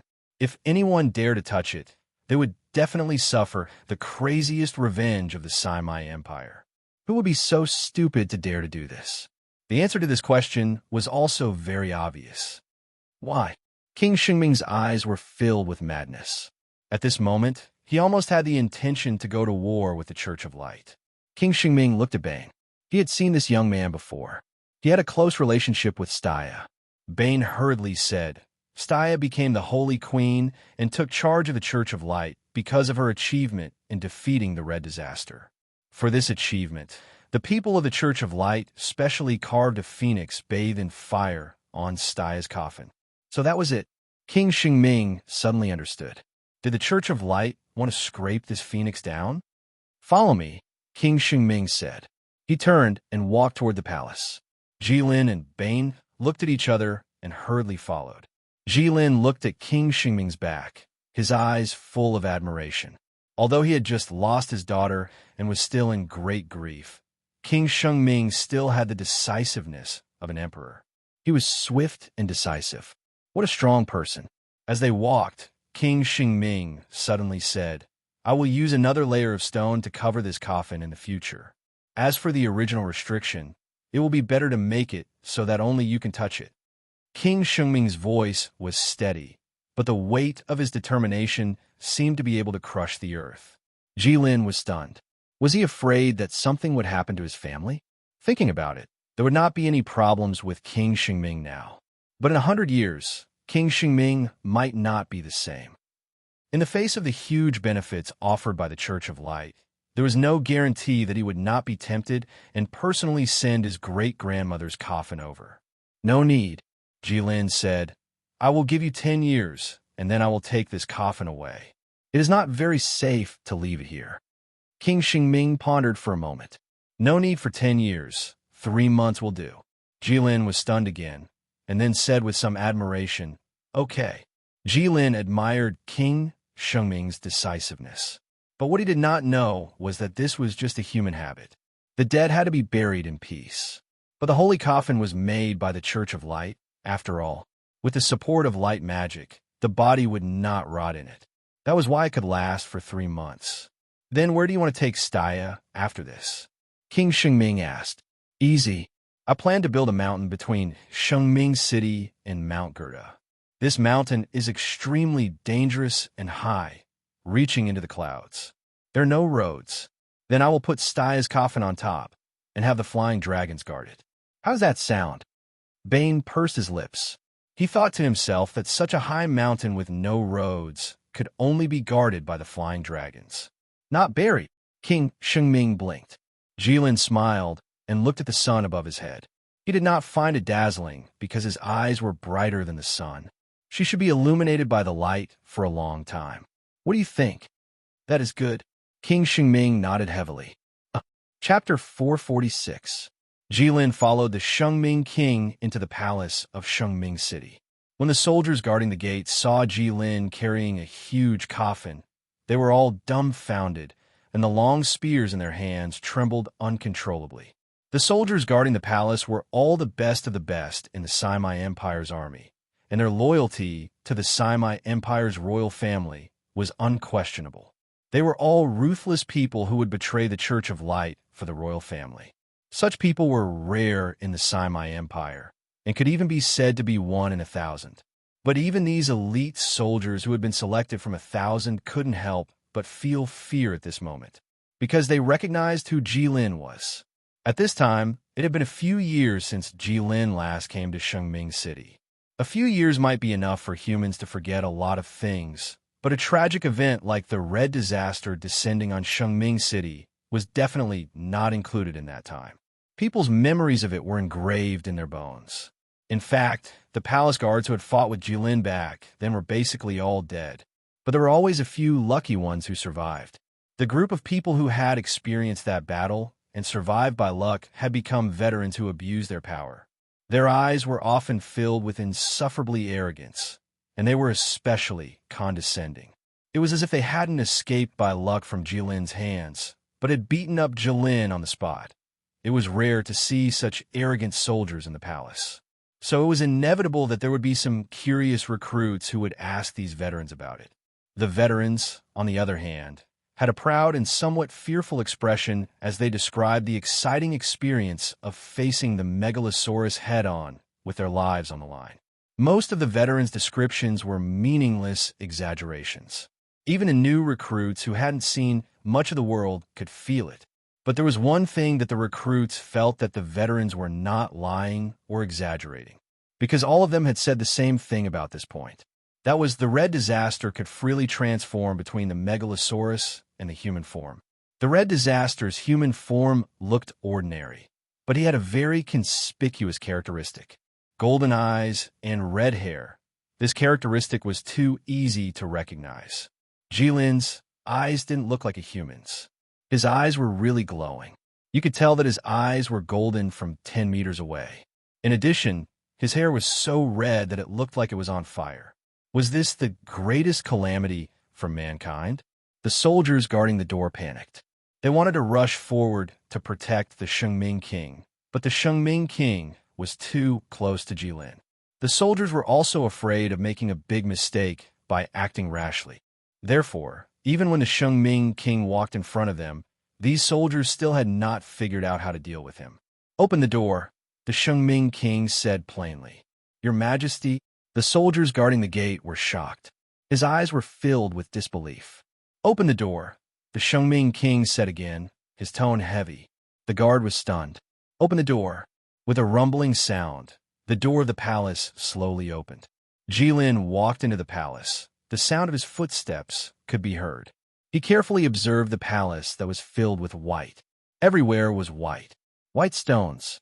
The flat ground was polished like a mirror, so shiny that it could reflect one's reflection. Jilin lowered his head and looked down. He could clearly see his face on the ground. No wonder the women in the palace had to wear floor-length dresses. Otherwise, wouldn't they be seen clearly? This way. The Shengming king walked up the stairs and looked back at Jilin. Jilin followed the Shengming king and walked up to the top floor. As the Shengming king casually pulled open an ordinary door, Jilin was completely stunned. It was a white, clean, and bright room. This was a very large room, but there were no extra decorations in the room. There was only a table, a chair, a few large bookshelves leaning against the wall, countless neatly arranged books, and a few vases of white flowers everywhere. Between the bookshelves were huge floor-to-ceiling windows. They almost took up an entire wall, and the bright sunlight shone through the windows. Everything was so bright. Even the dust particles floating in the sunlight could be seen clearly. A gentle breeze blew past, fluttering the white curtains on the windows and swaying the delicate flowers in the room. The air was filled with the scent of flowers and sunlight. It was just like when the owner of the room was still here. Jilin had seen this room many times, but this was the first time he was here in person. It was said that a person's personality could be seen from a person's room. The biggest characteristic of Staya's room was that it was clean. It was so clean that it made people feel ashamed. "Just put it here." Jilin looked at it for a while and asked. "Yes, I think she'll feel at ease if it's the same," the Shengming king said. "People like her will feel at ease wherever they go." Jilin said something beautiful, which was rare for him. The Shengming king nodded. "In 3 months, I will come and take her away." "No problem." Jilin grabbed Bane, walked to the window, and jumped out. Since everything was done, Jilin was too lazy to go back the way he came. But more importantly, Jilin left in such a hurry because he didn't want to see Staya's mother. Based on his observations of humans, women were always more troublesome and unreasonable than men when it came to matters like this. Actually, Jilin's actions weren't wrong in a sense. But he forgot one thing, and that was that Bane was still holding a child in his arms. The moment Jilin jumped out of the window, the child began to cry again. It was heartbreaking. "It's okay, it's okay. Don't be afraid." Bane quickly covered the child's eyes. Jilin turned into his dragon form and began to fly steadily in the sky. Bane coaxed the child for a long time, and it finally stopped crying. But how could the little child resist the temptation of flying in the sky? It didn't take long for it to forget its fear and dance with excitement. Suddenly, he forgot where he was standing right now. Under Bane's careful persuasion, the child finally told them where its home was. It was a small town beside the sacred city. Otherwise, a child wouldn't have come to the sacred city to play alone. Jilin and Bane sent the child to the entrance of the village and watched as the child reluctantly ran into the town. Jilin looked around the village. It was indeed very close to the sacred city. "You are going to sleep for 1 or 200 years. Bane hesitated and asked. Actually, he wanted to ask when Jilin first mentioned this to the sacred king, but he didn't have the chance until now. Not really. Jilin was still looking around with his hands on his hips. I lied to him. I think it's enough for me to sleep for more than 20 years. Why did you lie to him? Bane widened his eyes. Staya's father is very afraid of me. I said this to make him feel more at ease. But this kind of lie will be exposed sooner or later. Yes, but Staya's father shouldn't be able to see it. You mean the sacred king doesn't have long to live? Yes, he's not young to begin with. He's worked hard all his life, and he's already mentally and physically exhausted. And with Staya's incident, he doesn't have many years left. When did you learn medicine? I read a few medical books at the third prince's place. And you learned it? If you had a pair of eyes like this, it would be very easy. Jilin pointed at his golden eyes. Oh, were you looking at here?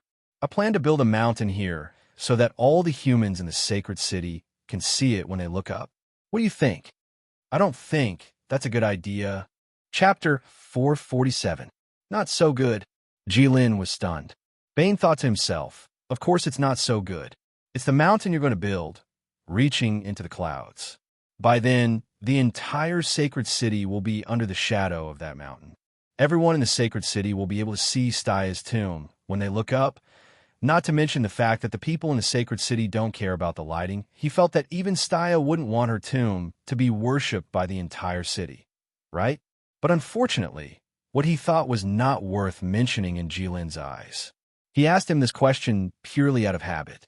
In Jilin's mind, Staya was open and above board when she was alive, so she should be covered in light after she died, being buried in the ground after she died, surrounded by darkness.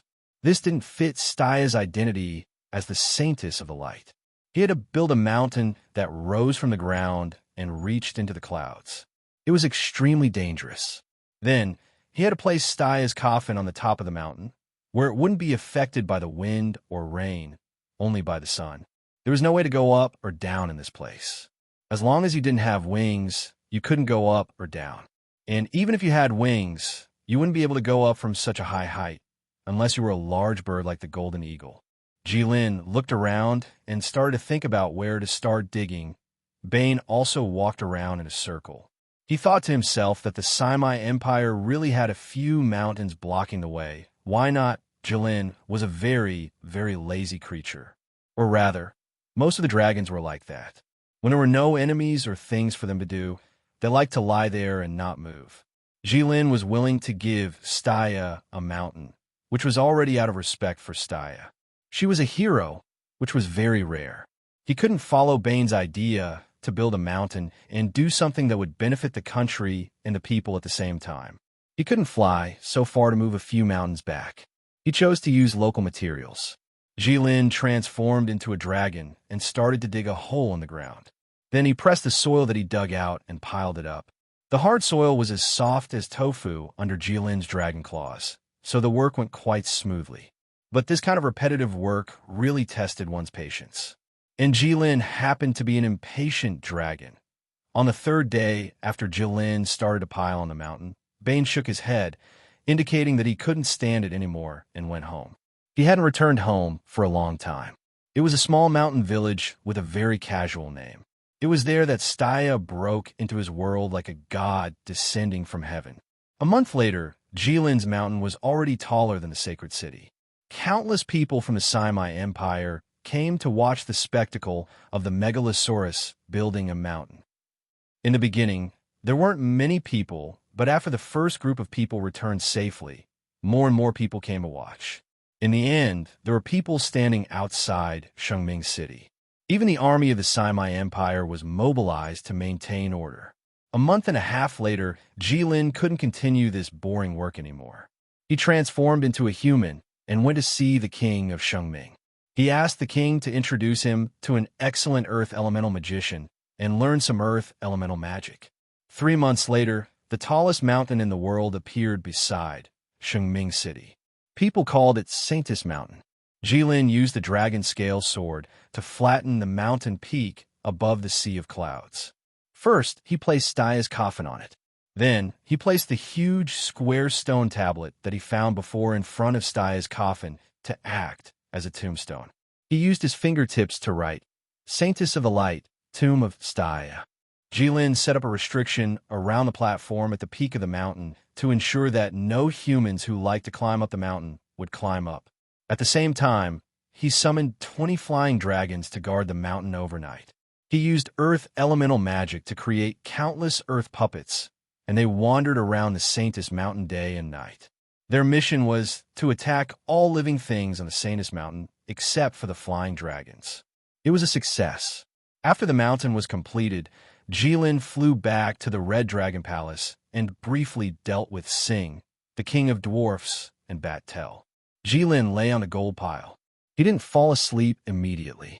Instead, he repeatedly replayed his battle with the Demon King in his mind, the battle that lasted for a few days and nights. The Demon King's every move was dismantled in Jilin's mind. Then, it was the Elven Queen's move. Jilin replayed the Elven Queen's move twice and gave up, mainly because she only punched once and there was nothing to reproduce. Moreover, Jilin could see the mystery of the Demon King's move. His every move seemed to contain the truth of heaven and earth, and it was extremely wonderful. Jilin could benefit from it every time he replayed it. But no matter how Jilin looked at the Elven Queen's move, he couldn't see anything good about it. It was really like a light punch from a powerless human, but the Elven Queen's punch was like a thunderbolt. Jilin knew that it wasn't that the Elven Queen's move wasn't good, but that he couldn't see it yet. Therefore, Jilin replayed the battle between him and the Demon King over and over in his mind. But he didn't expect that 2 years had passed. It wasn't until Bane appeared in front of Jilin that Jilin's meditation was interrupted. Jilin, long time no see. The slightly mature Bane looked at Jilin and said with slight emotion, "What are you doing here?" Jilin naturally wouldn't be as sentimental as him. Moreover, it had only been 2 years, so how could it be considered long time no see? "I'm getting married in 2 days, and I'm asking if you want to come?" Jilin was stunned, and only then did he seriously size up Bane. He suddenly realized that the human in front of him was very different from the immature and impetuous young man from a few years ago. It became calm and steady, and there was a hint of profoundness. He was actually about to start a family. Jilin realized that in just a few short years, the impact on humans was very big. Tisk, TSK, tisk. Jilin looked at Bane and couldn't stop clicking his tongue. Bane's face was a little dark. "Do you know that it's actually very scary for you to make this expression with the body of a dragon? It makes me feel like I'm a delicious food in your eyes." Jilin ignored Bane. He was just calculating in his heart. The kid in front of him looked like an honest person, but in fact, he was very different from his appearance. He was a person who loved everyone he met, but unfortunately, although he had the same hobby as the third prince, he didn't have the same ability as the third prince. In the beginning, he liked Staya, but later, because of the huge gap between them, there was no relationship. Later on, he liked a very fair human, but later on, he let him kill him. In fact, when he was in the Middle Empire, he was also secretly attracted to the sister in Spring Breeze restaurant, but because Aisha and Staya were next to her, he didn't dare to make a move. He just didn't know what kind of woman she was now. Jilin picked up a gold coin from the pile under him and handed it to Bane. "Accept it. This is the blessing of the dragon race. I wish you a happy marriage and a harmonious relationship between husband and wife forever. Although in my impression, the probability of this is extremely small, but I still wish you the same." Jilin spoke while nodding. Bane hurriedly took it. This was gold from Jilin. It was too rare. But after hearing Jilin's words, Bane's face became a little ugly. Was this good or bad? In the end, Jilin went to Bane's wedding. Not only did he go, but Sing and the Dwarf King also went. Sing's cool appearance with a lion head and a human body scared the villagers at first. As for Bane's bride, she was just an ordinary girl who lived next door to Bane's house. She was delicate and pretty, but not very good-looking. She was far worse than the woman Bane liked before. But this was just Jilin's thought. In fact, the so-called childhood sweetheart was just like that. It was also an excellent fate. When it came to matters of the heart, it was not something that could be compared. Jilin would really never understand this kind of thing. Jilin went back to the Red Dragon Palace and started to sleep for Rayal. 3 years later, Aisha returned to the Red Dragon Palace. Jilin didn't notice and didn't ask, because he was sleeping. 20 years later, Jilin, lying on the gold, slowly opened his golden eyes. At the same time, in the palace of the Middle Empire, a woman in a yellow dress was walking angrily toward the Taiji Palace.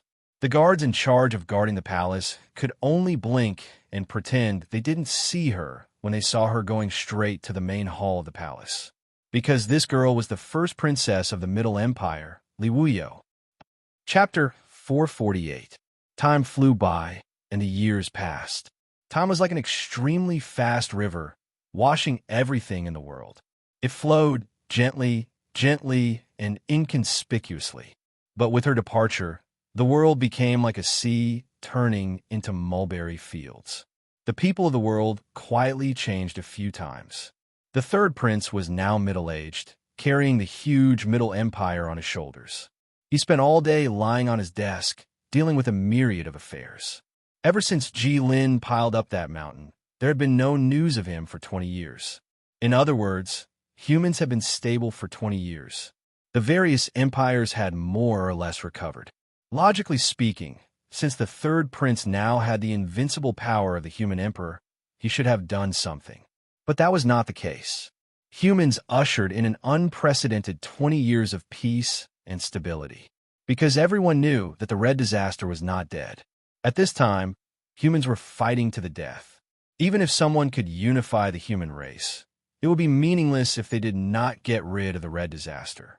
And getting rid of the Red Disaster. In other words, it was meaningless for humans to fight each other and do anything at this time. They could only continue to develop and cultivate their strength. The third prince frowned and lowered his head to stare at the map of the Luo River on the table.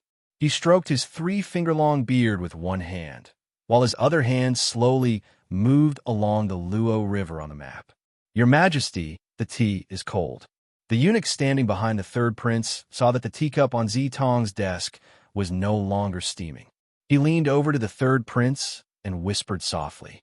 The third prince did not raise his head. He just shook his head gently, indicating that he did not need to change, because he was now studying a truly important matter. It was not an exaggeration to say that it would be beneficial for 1,000 years. That was the Luo River. The Luo River was the longest river in the Middle Empire. It ran through the east and west of the Middle Empire.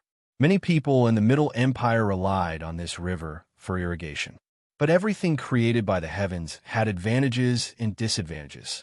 It was precisely because it was long that it was extremely complicated. It was just a river, but it passed through mountains, plains, canyons, mountain passes, and almost all the terrain of the Middle Empire. Even in places where there was a large disparity between the levels, it was easy to poison the common people. Therefore, the management of this river was not easy. Governing the Luo River was something that many generations of emperors wanted to do, but failed to do. This was because she was simply too long. If they wanted to manage her, they would have to expend a huge amount of manpower and resources. On the other hand, the Middle Empire was huge, and its politics were complicated. It was surrounded by powerful enemies, and its days of internal and external troubles were almost nonstop. Therefore, even if the previous Golden King wanted to deal with it, he couldn't do much. He could only deal with it. However, things were different in the third prince's generation. Now that the Red Disaster was floating in everyone's minds, no one dared to act rashly. With the Middle Empire's internal and external problems gone, it was time to govern the Luo River. Moreover, now that the third prince had the power of the human emperor, he was able to do all the costly projects by himself. The third prince's finger moved slowly. When it reached a certain point, it suddenly stopped and tapped twice. When a eunuch beside the third prince saw this, he hurriedly took out a small book from his chest and opened it. Then he took out a pen from his sleeve and unscrewed the cap, revealing the tip of the fine white wolf brush. The eunuch stuck out his tongue, as if he wanted to smear the ink on the tip of the pen. "There's ink on the table. Why don't you use it?" The third prince frowned and asked. The eunuch heard this and hurriedly bowed in fear. The ink, brush, paper, and inkstone on the dragon table are all treasures of the world. They are all your majesty's beloved items. How could a lowly servant like me dare to touch them? The third prince curled his lips. He wasn't touched at all. He had heard this speech countless times. This group of eunuchs on duty seemed to have discussed it in advance. They didn't miss a single word. The ink, brush, paper, and inkstone are not my beloved items. The things you record are the most important. Do you want me and my ministers to admire your saliva in the future? Hurry up and use the ink. Thank you, your majesty. For some reason, the eunuch suddenly looked grateful. He knelt on the ground and kowtowed twice. Then he stood up and carefully dipped his finger in the ink. The third prince looked at the eunuch's smooth forehead and suddenly said, "I remember that you are in the 5th level. Thanks to your majesty's blessing, I reached the completion of the 5th level last month." "Oh." The third prince suddenly nodded. "Next time, when you kowtow, be gentle. Don't damage my wooden floor." At this moment, even a eunuch couldn't help but raise his eyebrows. "Remember," the third prince said. The eunuch's expression suddenly became serious. "At Min Mountain, the water current is turbulent. There is a danger of destroying the riverbed. It may blow Min Mountain down 300 feet. The eunuch wrote quickly. He didn't dare to miss a word of what the third prince said. The third prince continued to read. The Luo River on this map was no different from the real Luo River in his eyes, because he had flown back and forth over the Luo River no less than 10 times. On the Red Horse Plain, the riverbed is too low. The water surface is wide and scattered. The riverbed can be shaved by 3 to 5 feet. The third prince read with all his attention. Suddenly, there was a noise outside the room. "Who is it? What is it?" The third prince didn't even raise his head. A voice suddenly sounded in the shadows of the room. "Your Majesty, the princess asks for an audience." "Leo." The third prince was surprised. He thought for a while and said, "No, say that I am not here." Bang! With a loud sound, the door of his study was kicked open. The third prince blinked and looked at the young girl at the door. He thought that the sky was really turned upside down. Back then, he was so powerful and was called the most rebellious prince in the Middle Empire for 1,000 years. However, he didn't dare to kick open the door of the study. This kick made it seem like a rebel army had broken into the palace. The third prince shouted angrily, "What a scandal!" The third prince planned to teach his disobedient daughter a lesson today. However, he didn't expect that he would be interrupted just as he started. "Imperial father, you are too much. She came all the way here to find you, and you are pretending that you are not here. I'm going to report you to His Majesty." Li Wuyu was about to leave after he finished speaking. "Stop." The third prince was terrified. "Let's not talk about your imperial uncle. Your grandfather is so old. How can you trouble him? Aren't you at your imperial uncle's, Sword Mountain? Why did you come back today? Did you make your imperial uncle unhappy?" No, Li Wuyu pouted exaggeratedly and grabbed the third prince's sleeve and shook it vigorously. This trick of a daughter acting coquettishly to her father was universal, no matter if it was a noble family or a commoner family. The third prince was like all fathers. He felt a headache coming. "What? Did you get into trouble on your imperial uncle's mountain?" "No," Li Wuyu shouted. "What trouble can I cause on imperial uncle's mountain?" The third prince thought about it and felt that it was true. There was nothing on the Sword Saint's mountain except for swords. Moreover, his disciples were all at a high level. Li Wuyu couldn't hurt anyone. She really couldn't cause any trouble. "Then why did you come down from the Sword Mountain?" "Aya." Li Wuliu jumped twice on the spot. It was too boring on the mountain. Okay. The third prince raised his hand. He really didn't know what to do. Then it seems that you came to find Imperial Father for a reason. Tell me, what is it? The third prince didn't say anything. He wanted her to leave as soon as possible so that she wouldn't disturb his work.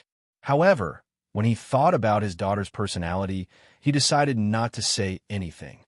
Hey. Li Wuliu smiled innocently and approached the third prince. She lowered her voice and said, Imperial Father, I heard that our Middle Empire has a divine guardian beast. Clang. Chapter 449. Clang. The sound reverberated throughout the imperial study, instantly attracting everyone's attention. The third prince lost his balance and subconsciously leaned on the table for support, knocking the azure hibiscus brush cleaner off the table. The water in the brush cleaner spilled all over the floor, but the porcelain brush cleaner didn't break. Instead, it made a metallic sound when it hit the floor. The third prince glanced at the eunuch, thinking that he didn't lie to him. What treasure? No. What? What did you say? The third prince knew that he was too shocked and absent-minded, so he quickly composed himself. Li Wuliu glanced at the brush cleaner on the floor and was shocked. She knew that the third prince's strength was now above the sword saints. He was the emperor of the human race who gathered the fortune of the human race. He was someone who could easily cut down a mountain. How could her legs suddenly go soft? Not only did she lose her balance, but she also knocked something off the table. I heard that the Middle Empire has a divine guardian beast. Li Wuliu probably knew that she had said something wrong, so she didn't speak as confidently as before. The third prince's eyes widened as he stared at Li Wuliu. Who told you that? Li Wuliu looked at her father's serious face and couldn't help but feel a little guilty. It was Uncle Zhao Qi who told me. Phew, the third prince immediately breathed a sigh of relief, but there was another trace of anger in his eyes.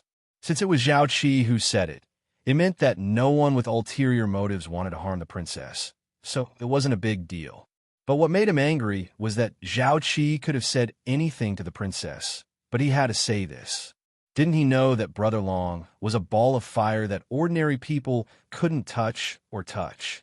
This girl, why did she have to think about the divine guardian beast? She shouldn't accidentally get herself involved again. Didn't she know that Brother Long had a hobby of catching princesses? Suer, come here. The third prince put on an extremely fake smile and waved at Li Wuliu. Father, let's talk about the guardian beast of the Middle Empire. Li Wuliu was immediately overjoyed. He did not suspect anything and snuggled up to his father. Imperial Father, please speak. The third prince gently put his hand on Li Wuliu's shoulder. His eyes flashed, and the power of providence of the human race surged out of his palm. Li Wuliu was instantly subdued. Father! Li Wuliu screamed and twisted her body. But no matter how hard she struggled, she couldn't break free from the restraints set by the third prince. Shadow 5. Send the princess to the empress. Tell her that for the next 2 months, Sur cannot take half a step out of Arid Peace Palace. 2 men in black walked in from outside the door. Strangely, the 2 of them were carrying a stretcher that no one knew where they found it. The 2 of them placed Li Wuliu on the stretcher, and there was an inexplicable sense of familiarity in their movements. How could Li Wuliu allow herself to be carried away so obediently? Even though she couldn't move, she still shouted out, Insolence! I am the princess of the empire. Let's see which one of you dares to touch a corner of my clothes. It was clear that with the emperor's orders, these 2 men in black dared. Before Li Wuliu could finish speaking, she was placed on a stretcher and carried away. Aya, which one of you is Uncle Shadow 5? Uncle Shadow 5, you can't be like this. Last year, during the Hungry Ghost Festival, I gave you wine. She was indeed worthy of being the princess of the empire who had learned from Sword Saint. She was well versed in the ways of the pugilistic world and knew that a wise man knew when to retreat and when to stand tall. Seeing that the hard way didn't work, she decisively used the soft way. With this decisiveness and shamelessness, if she were placed in the pugilistic world, she would likely be a demoness capable of great deeds. Sure enough, one of the 2 men in black paused. It was clearly Shadow 5. Go! the third prince shouted. Shadow Five's footsteps returned to normal, and he walked out. Father, you're too much. Li Wuyu screamed like a chicken being slaughtered. At this time, she also realized the root of the problem. I'm going to tell Uncle. Grandpa will go. The third prince ignored her. If your uncle knows that you're going to play with Brother Long, you'll be in trouble. Father, I'm not going. I'm not going to watch the mythological beasts anymore. Oomph. The third prince coldly snorted. How could he fall for this kind of trick? Although Li Wuyu was known as a little devil in the Middle Empire, she was still young and inexperienced. Father, I have a record of all the women you provoked back then. I'm going to tell Mother. Stop. The third prince was shocked. The third prince hurried to his daughter's side and looked down at her. You are lying to me? Oomph. This time it was Li Wuyu's turn to snort coldly. Impossible. The third prince believed that he saw through Li Wuyu's disguise and said with certainty, You weren't even born back then. Where did you get the record? Huh. Li Wuyu sneered. There's a saying in the martial arts world that describes Father. Although he's no longer in the martial arts world, the martial art world is still full of legends about him. Those rumors about Father when he was young are still widely spread in the capital. After sorting them out, one book is not enough. Rumors. You have no evidence. How can you slander Father? The third prince said angrily. Why do you need evidence for this kind of thing? Li Wuyu glanced at the third prince with eyes full of pride. The third prince's face was black as charcoal. How can a member of the royal family say such baseless accusation? Our ancestors used this kind of trick many times. Li Wuyu was now holding the third prince's Achilles heel and was not afraid at all. Besides, how can this be considered slandering Father? People just told the interesting rumors in the streets to Imperial Mother. Unfortunately, the main character of the story is Father. But Father also said that these are all groundless rumors. Since that's the case, as long as Father has a clear conscience, why should he be afraid of other people's rumors? The third prince was speechless. Of course, he was not afraid if he had a clear conscience. But what if he had a guilty conscience? If the third prince's romantic affairs were really sorted out, it would be more than 1 or 2 books. He looked at them in the shadows and laughed.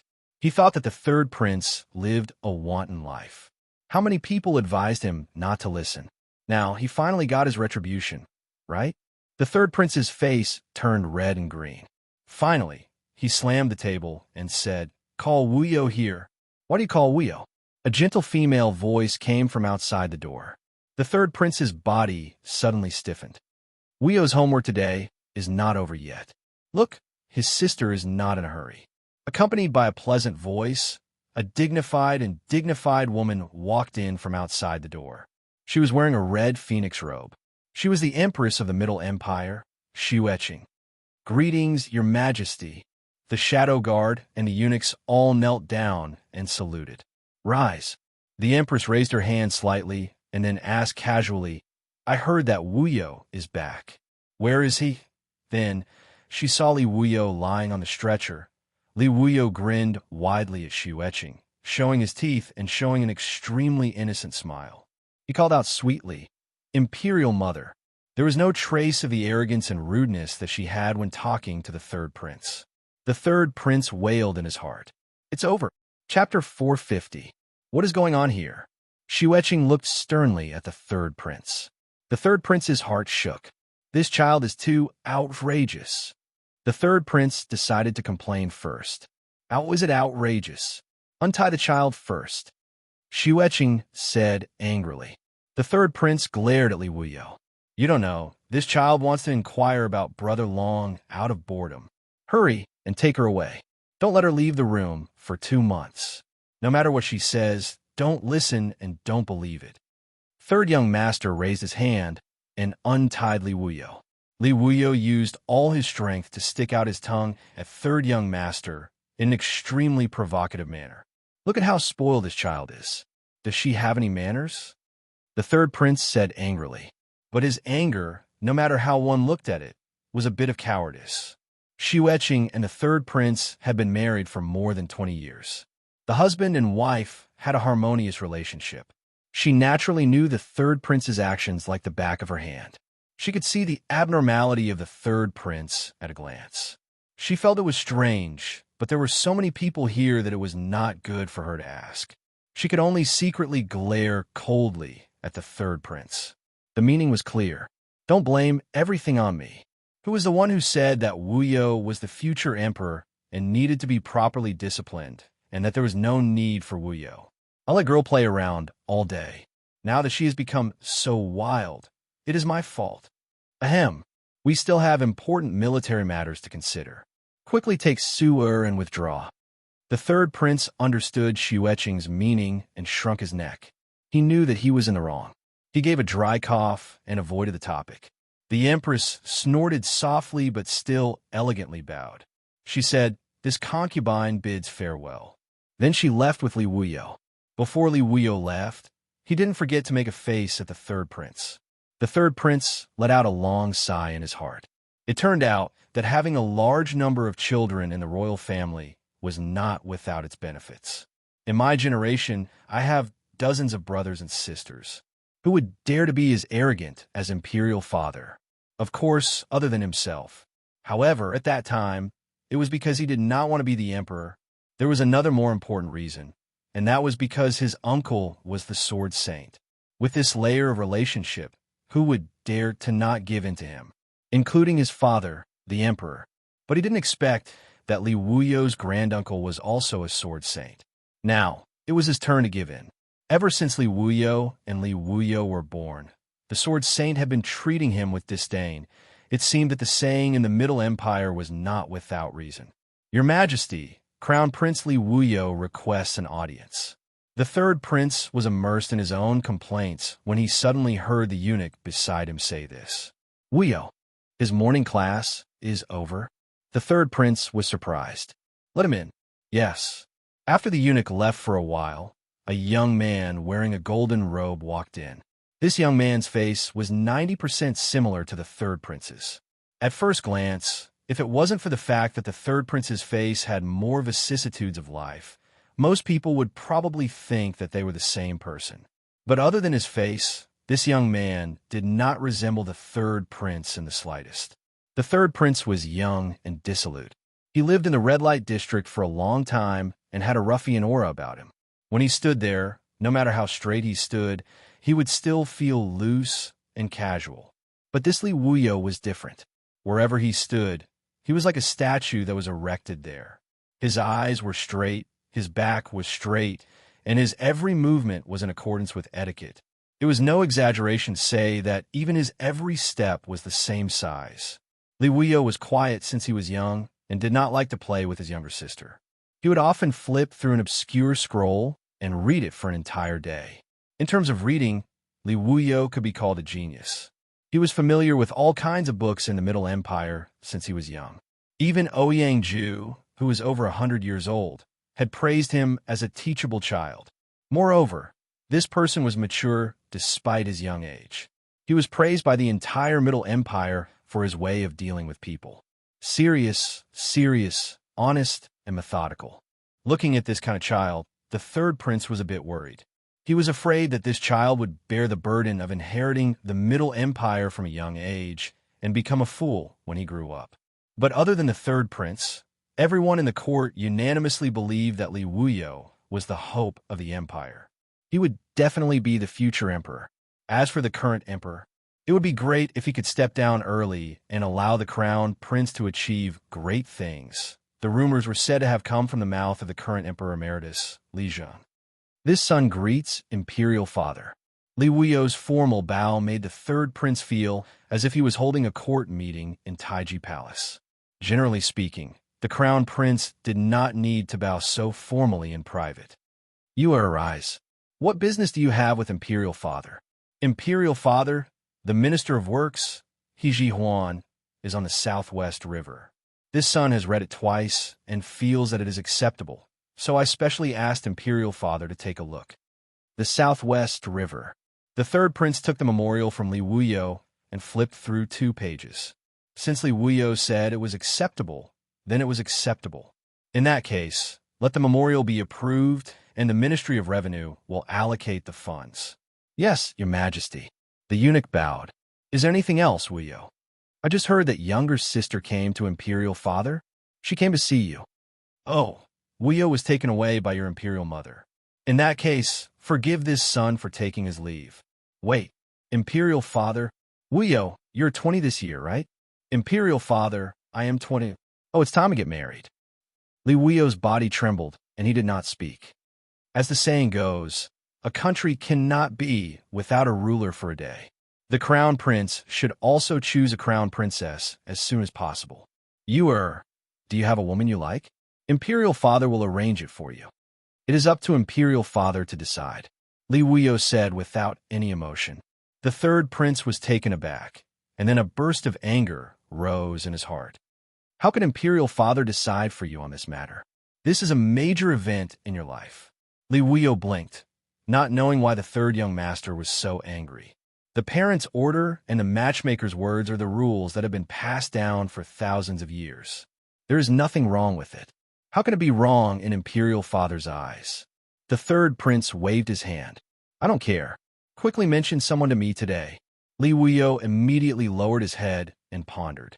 He actually really thought about it. After a while, Li Wuyo opened his mouth and said, I heard that the crown prince of Snow Wind Empire has a daughter who is 18 years old. She is educated and reasonable, slender and elegant. She's a good match for son. Third young master's eyes narrowed into slits. You've seen the daughter of the Snow Wind Empire's crown prince? Li Wuyo shook his head. He had lived for more than 20 years and had never left the capital. How could you have seen her? Then how can you marry her? The third prince lowered his voice. Why not? Li Wuyo tilted his head and said. His eyes were filled with confusion. Chapter 451. The third prince looked at Li Wuyo and opened his mouth, but no words came out. The third prince thought to himself, this is bad. Has he raised his son to be stupid? Even in his wildest dreams, he could not believe that his son would say something like that. After all, he was a ruthless man who loved beauties more than his empire. Moreover, Li Wuyo was the only prince in the Middle Empire, and he had no worries about the throne. No matter what kind of love he chose, the throne would be his in the end. According to the third prince's thoughts, this kid should be bolder. How could he say something like that? Was he going to throw away the happiness of the rest of his life for the sake of the empire? You have a good view of the big picture. The Middle Empire had a strong army, and the country was prosperous and the people were at peace. Wuyo, think about it again. The Iron Blood King's granddaughter is not someone to be trifled with. The third prince tried to persuade him. Li Wuyo bowed and said, Father, criticizing an unmarried woman is against the way of a gentleman. It is not in line with your status as the emperor. Huh. The third prince was amused. Aren't I doing this for your own good? Li Wuyo looked up at the third prince helplessly. What exactly is wrong with that? Please enlighten me, father. It is said that the Iron Blood King's granddaughter went hunting in the mountains when she was 13 and killed a bear with her bare hands. The third prince said fiercely. Li Wuyo looked at the third prince without any emotion in his eyes. Father, you are the emperor, in your words of the law. How can you say such nonsense? This is the information from the Shadow Guard. The third prince looked up at Li Wuyo. Li Wuyo was stunned and looked at Yi. He nodded slightly. Li Wuyo pondered for a moment. If that's the case, the Iron Blood King's granddaughter is indeed not a good match. The third prince finally breathed a sigh of relief. Then he heard Li Wuyo say, but the Shengming King's daughter is not good either. The third prince sucked in a breath of cold air. He thought to himself that his son was really ruthless. The King Shengming that Li Wuyo mentioned was not Stai's father, but the new King Shengming. He was one of Stai's younger brothers. The previous Shengming king had died 2 years ago. Li Wuyo was interested in Stai's niece. Why not the Shengming king's daughter? The third prince asked. The third prince was curious as to why his son would not like Stai's niece if he was interested in a 13-year-old girl who could kill a bear with her bare hands. That's because the people of the Saimai Empire have strong beliefs. It can even be said that everyone has beliefs. It was a far cry from the people of the Middle Empire. Therefore, although the people of the Saimai Empire were kind, it was impossible for them to ally with the United States. As the saying goes, there is no way to turn things around, and all men are at peace with each other on different paths. Therefore, the Saimai Empire shouldn't have too much contact with them. Tap, tap, tap. The third prince looked at Li Wuyo and didn't say anything. He just kept tapping the table with his finger. Father? Is there anything wrong with what I said? Li Wuyo asked. No. The third prince shook his head. Everything you said is correct, but father wants to ask you. Did you not consider the most important question? Li Wuyo immediately frowned. Although he could not be considered to be flawless, he was still considered to be a meticulous person. What question did he miss? Li Wuyo thought about it twice, but he couldn't think of anything. The third prince saw his son thinking so hard and knew that it was hopeless. If he let this blockhead keep thinking like this, he would probably still be standing here tomorrow night. This is an important matter in your life. Why haven't you considered who you like? Who do you want to be your wife? The third prince asked patiently. Li Wuyo blinked. Because this son is the heir to the throne of the empire. Compared to the interests of the people, this son's personal life is really insignificant and not worth mentioning. The third prince suddenly felt that these words sounded very familiar. After thinking carefully, he remembered that these were the words Li Zheng had said to him many years ago when he wanted him to return to the palace. At this moment, the third prince only felt incomparable regret. It seemed that he should raise his own child. He couldn't let others raise him just because he was busy, but it was too late to say anything now. Li Wuyo had already been groomed by his grandfather into someone who was completely suitable for the throne of the empire. Now, he would consider any problem from the perspective of the empire's interests and completely ignore his own feelings. As the emperor of the empire, this was no problem. But as a person, this was a very big problem. In the eyes of the third prince, it was meaningless for Li Wuyo to live like this for the rest of his life. You really don't have any woman you like? The third prince asked. Even if it's a maid who grew up with you? Father, what are you talking about? The third prince said disdainfully. A mere maid, how can... Get out. The third prince waved his big sleeve and directly interrupted Li Wuyo's words, because he knew that this kid wouldn't have anything good to say next. The third prince knew his son's temperament. He knew that it wasn't that he looked down on maids. It was just that he felt that as the heir to the throne of the empire, marrying a maid wouldn't bring any benefits to the empire. It would be a waste of the important position of empress. This son will take his leave. Li Wuyo cleanly bowed and turned to leave. He also disagreed with some of his father's statements.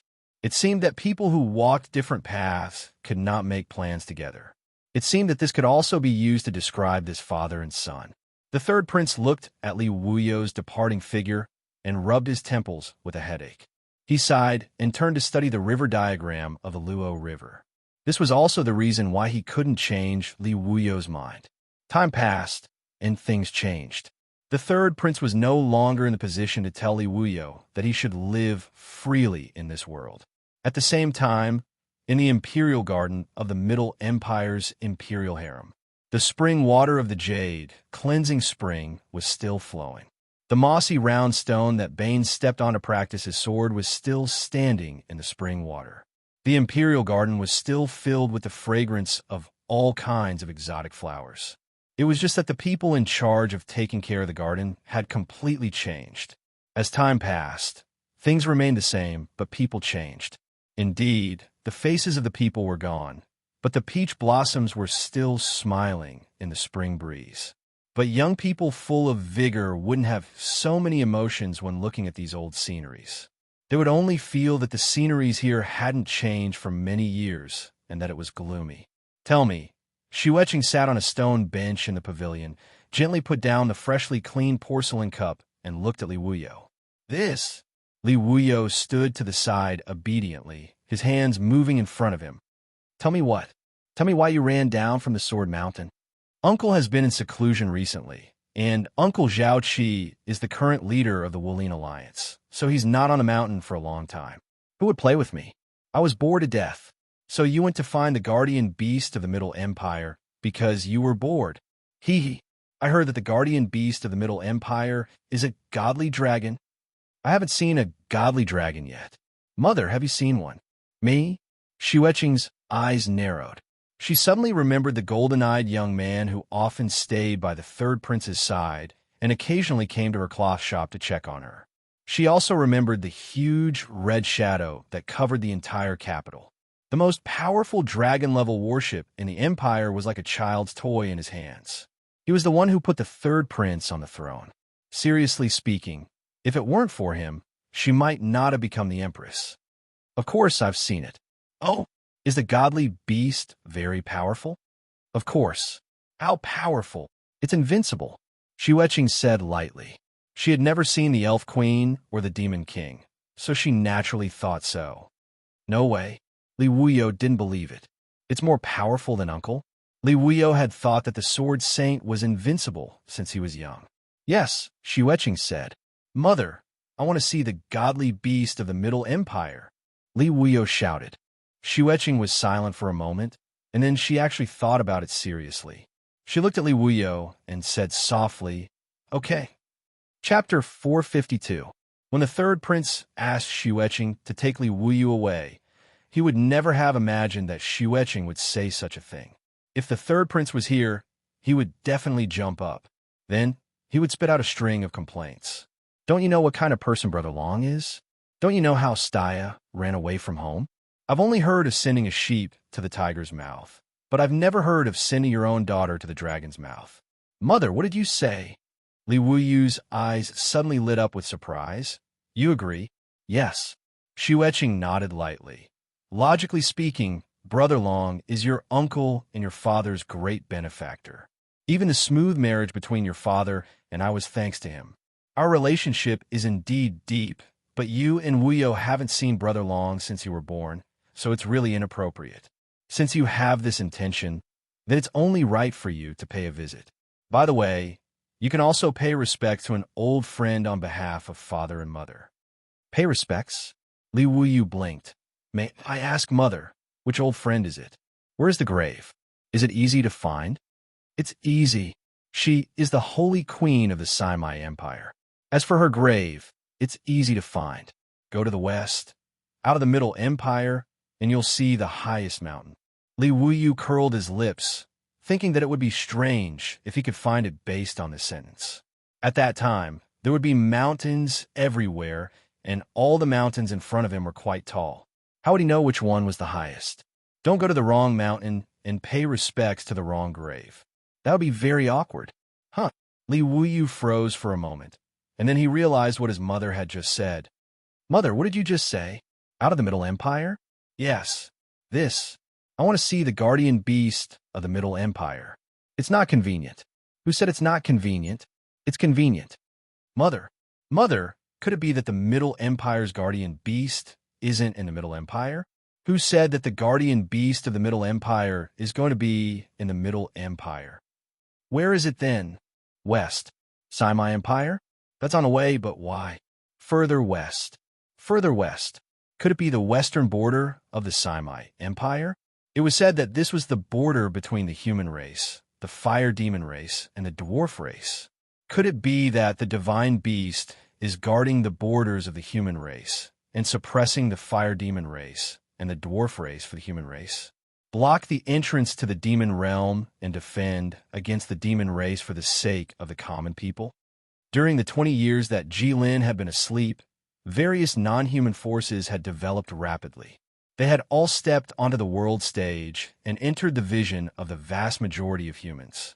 Therefore, the people who liked to give names gave all the major races nice names.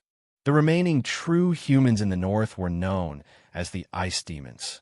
The elemental creatures in Mount Gerda were known as the fire demons.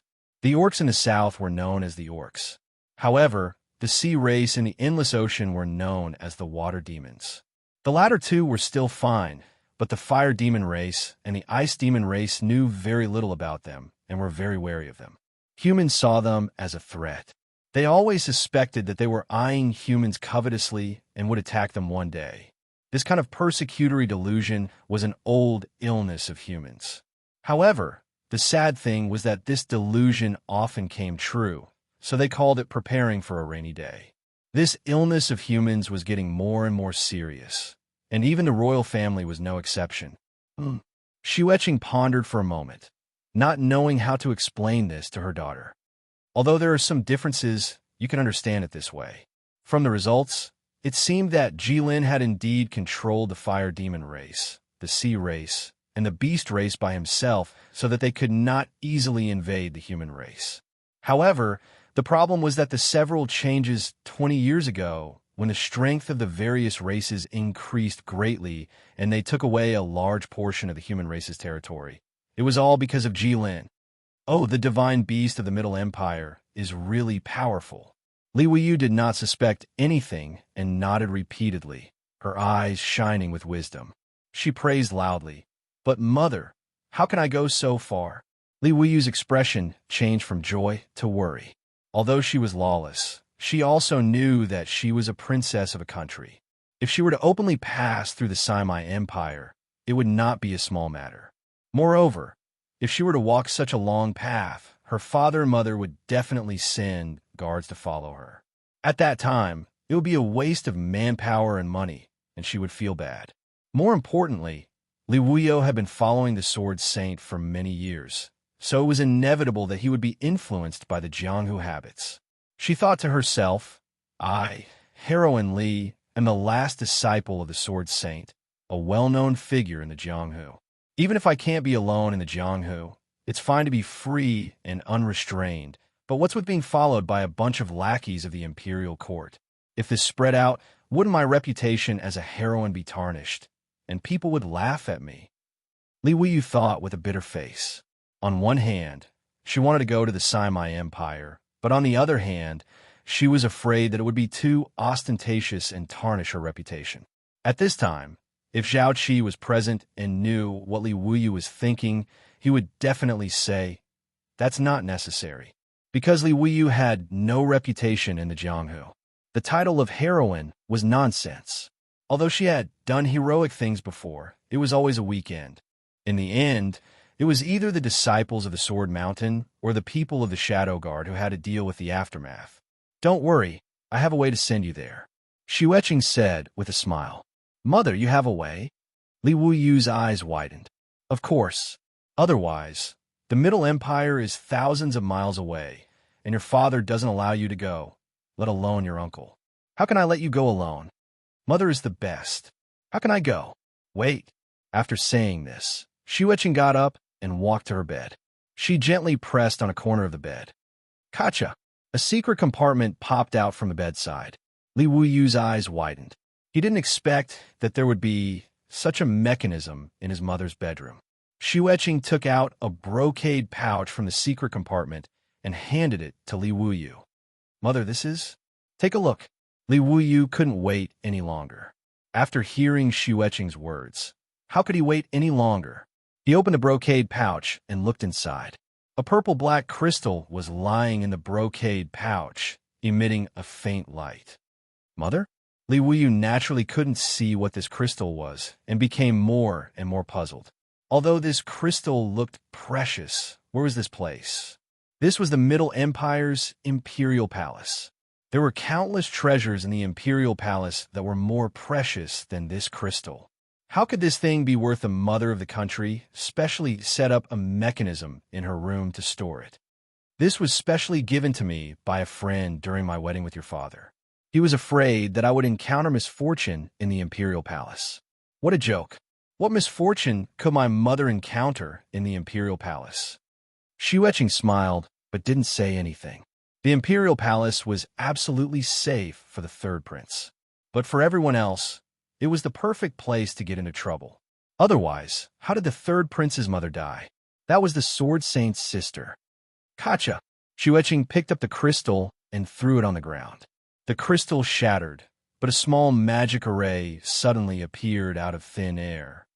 The Imperial Guardian Beast is behind this teleportation array. Xu Etching took out a wooden box from the wardrobe. It was the size of a human head and placed it in Li Wuyu's arms. "This is a gift I prepared for him. I always wanted to thank him for helping your father ascend the throne. I wanted to give it to him for many years, but I never had the chance. You can give it to him on my behalf this time." Li Wuyu was stunned. She didn't expect her mother to have such means. When she took the box, Li Wuyu was shocked. This wooden box didn't look big, but it was actually so heavy. Li Wuyu held the box and walked into the magic array in a daze. Then the magic array activated. She didn't even have time to regret. There was a hazy moment. By the time Li Wuyu could see clearly again, she found that the world had changed. It was like a dream. Waves of heat hit her face, suffocating her. The air was filled with the smell of sulfur. There were red stones everywhere. Red light gushed out from the ground, and white light sprinkled down from the sky.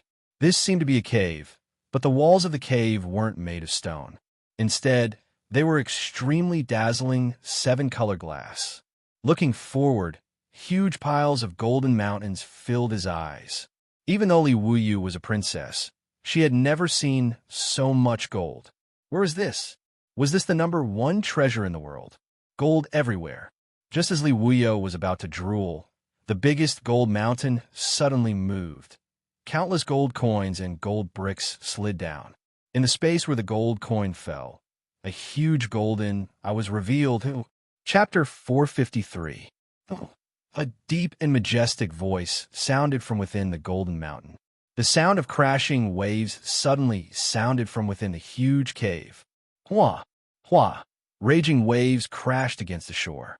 What was broken was not clear green waves, but fiery red magma.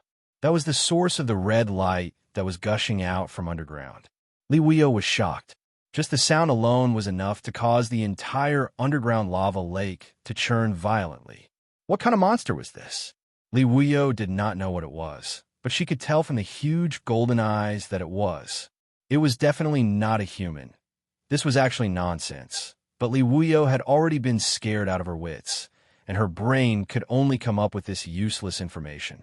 Li Wuyu instinctively wanted to scream, but she suddenly found that she could not even breathe.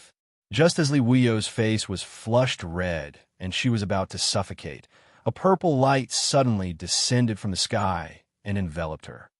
Hiss! Li Wuyu took a deep breath, and this breath was long and hurried. It was like a drowning person's head suddenly surfaced. Li Wuyu sat on the ground as if her bones had been pulled out. Sweat dripped down her face. In just a few breaths, her entire body was soaked in sweat. Li Wuyu looked around and saw a mysterious woman in a black robe standing in front of her. "What are you doing?" Aisha looked at the golden eyes in the golden mountain. "I didn't do anything," Jilin said. "If you didn't do anything, why can't she even breathe?" "She's scared to the point that she can't breathe. What does that have to do with me? Don't you know that humans can't breathe when they're near your true body for the first time? You almost suffocated her to death. Why are you looking for trouble with me? I didn't even cover her mouth." Jilin was a little annoyed. "But you should restrain your dragon aura." "Why should I? She's the one who trespassed on my territory. Isn't it normal for a human to die after trespassing? By the way, how could someone come to my place through your magic formation? You don't know who she is?" Aisha was taken aback. "How would I know who she is?" Jilin asked. Aisha patted her forehead helplessly. "I really didn't expect you to forget about her."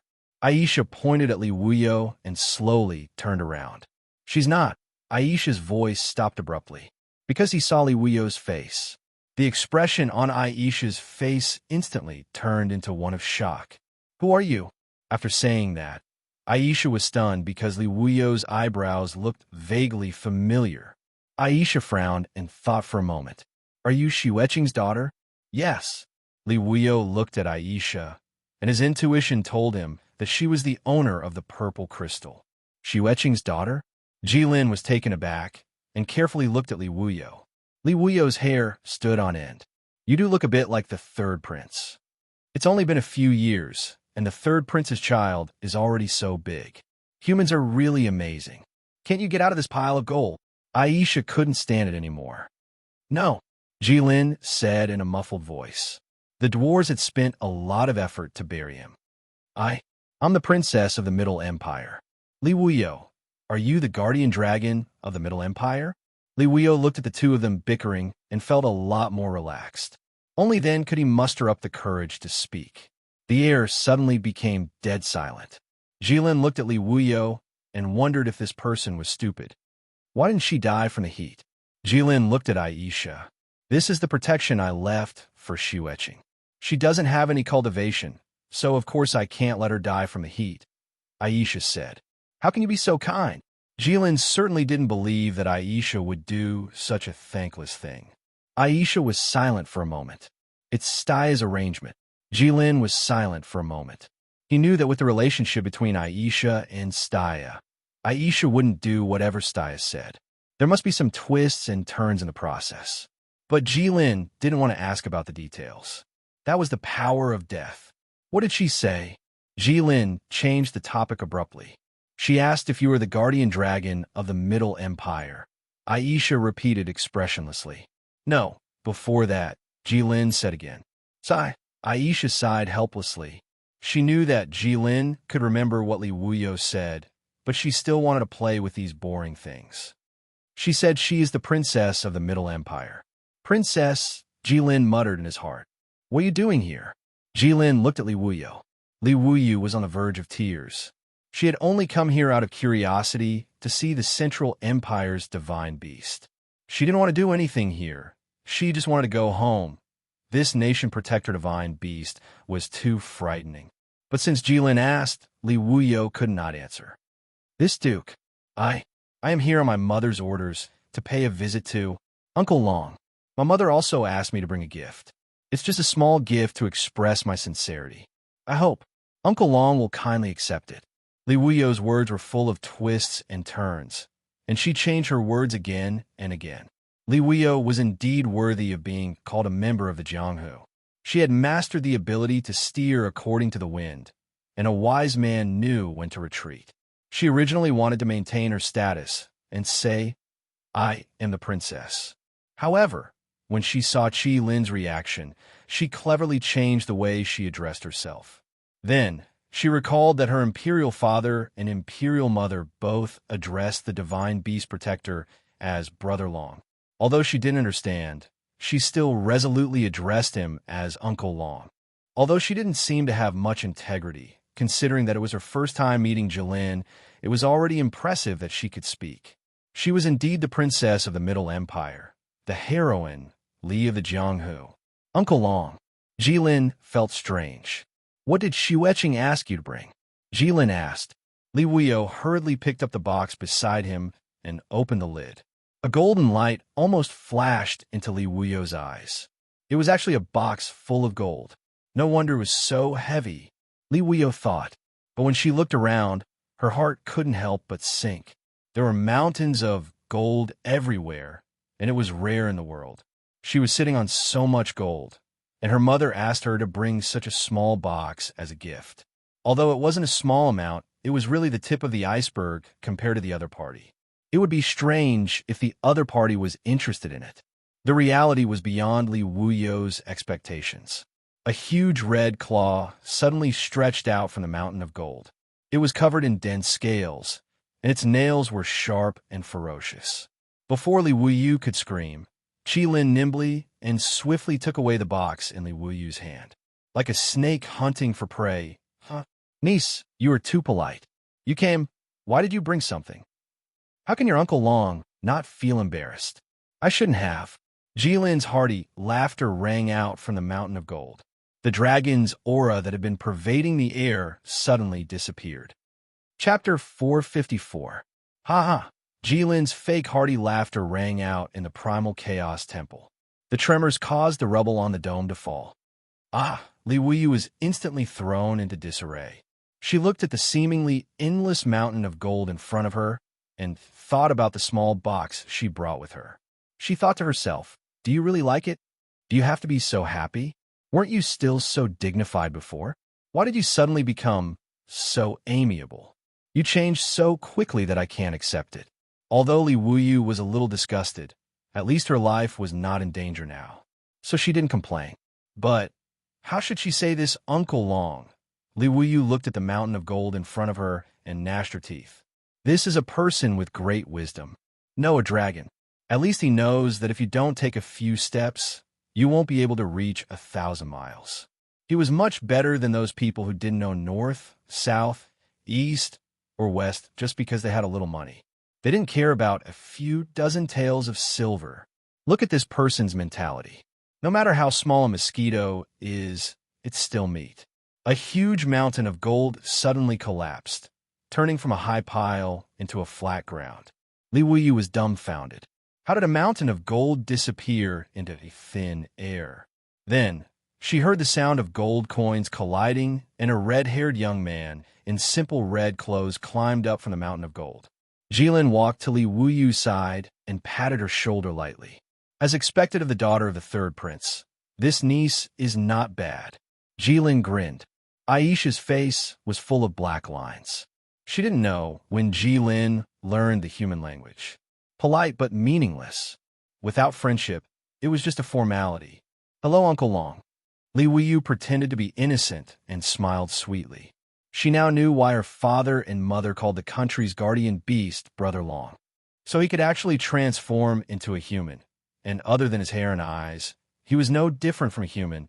Li Wuyu looked at Jilin's seemingly harmless appearance and thought to himself, I can't be fooled by this kind face. I have to remember not to anger this Uncle Long at all times. Otherwise, even if Uncle Long ate his body, he wouldn't be able to confirm whether he had eaten it or not. To think that she had even thought of using her identity as the princess of the empire to fly a few rounds on the divine guardian beast to show off, Li Wuyu sighed in his heart, blaming his mother for not telling him that the mythological beast was so terrifying. I haven't seen my niece for so many years. You've grown so big all of a sudden. That's right. When have you seen it? Aisha rolled her eyes as she cursed in her heart.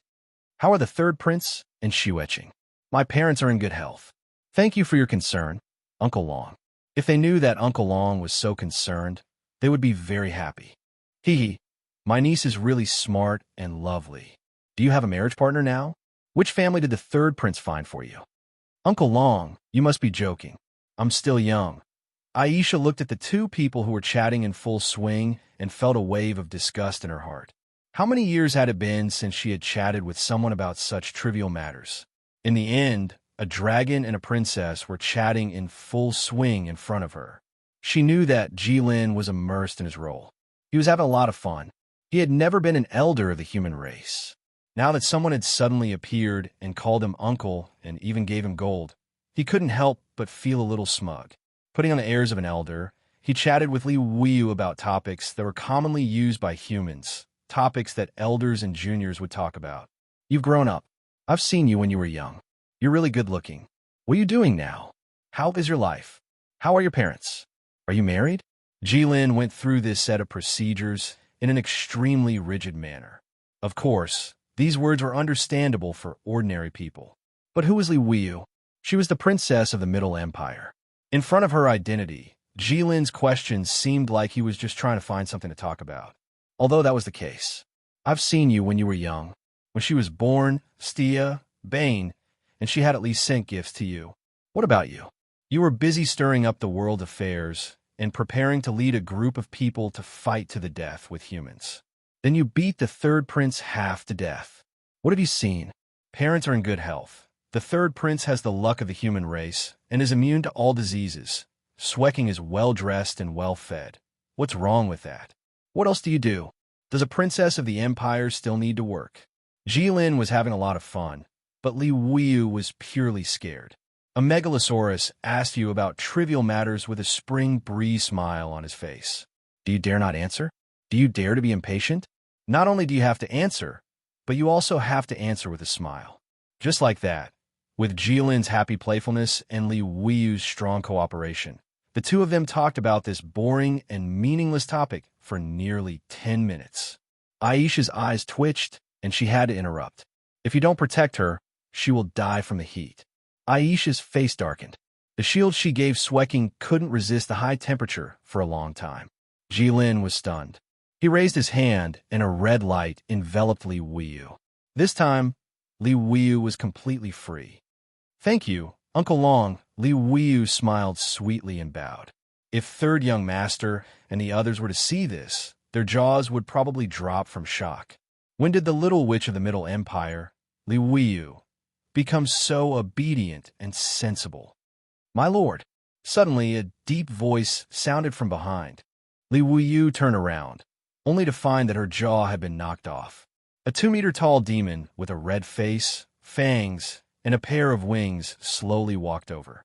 His eyes flickered with scarlet light. His body and the long sword in his hand were burning with raging flames. As he walked, the aura he emitted wantonly squeezed the void. He was clearly alone. However, in Li Wuyu's eyes, it was as if a magnificent army was coming. Li Wuyu had only felt this feeling from her granduncle. Although it was just a flash, that aura was enough to make Li Wuyu remember it for the rest of her life. Li Wuyu knew who was walking over. She had seen this creature's portrait many times. Myriad Spirit Nation, Fire Demon Tribe, Fire Demon King, Bat-Tel. About 20 years ago, the Red Disaster appeared out of nowhere. He took away a small part of the human race's land. The Nanshin Empire and the Divine Dragon Empire became a few lines in the human history books.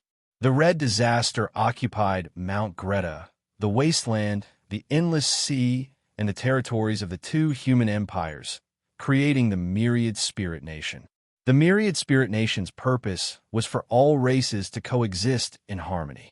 Therefore, the Myriad Spirit Nation included all races: dwarves, fire demons, beastmen, oceanids, and even humans. These races all had a leader. They were extremely powerful and directly took orders from the Myriad Spirit Nation's king. The one in front of her was the leader of the Fire Demon Tribe, a great enemy of the human race. Li Wuyu instantly hid behind Jilin, cold sweat pouring down. Chapter 455.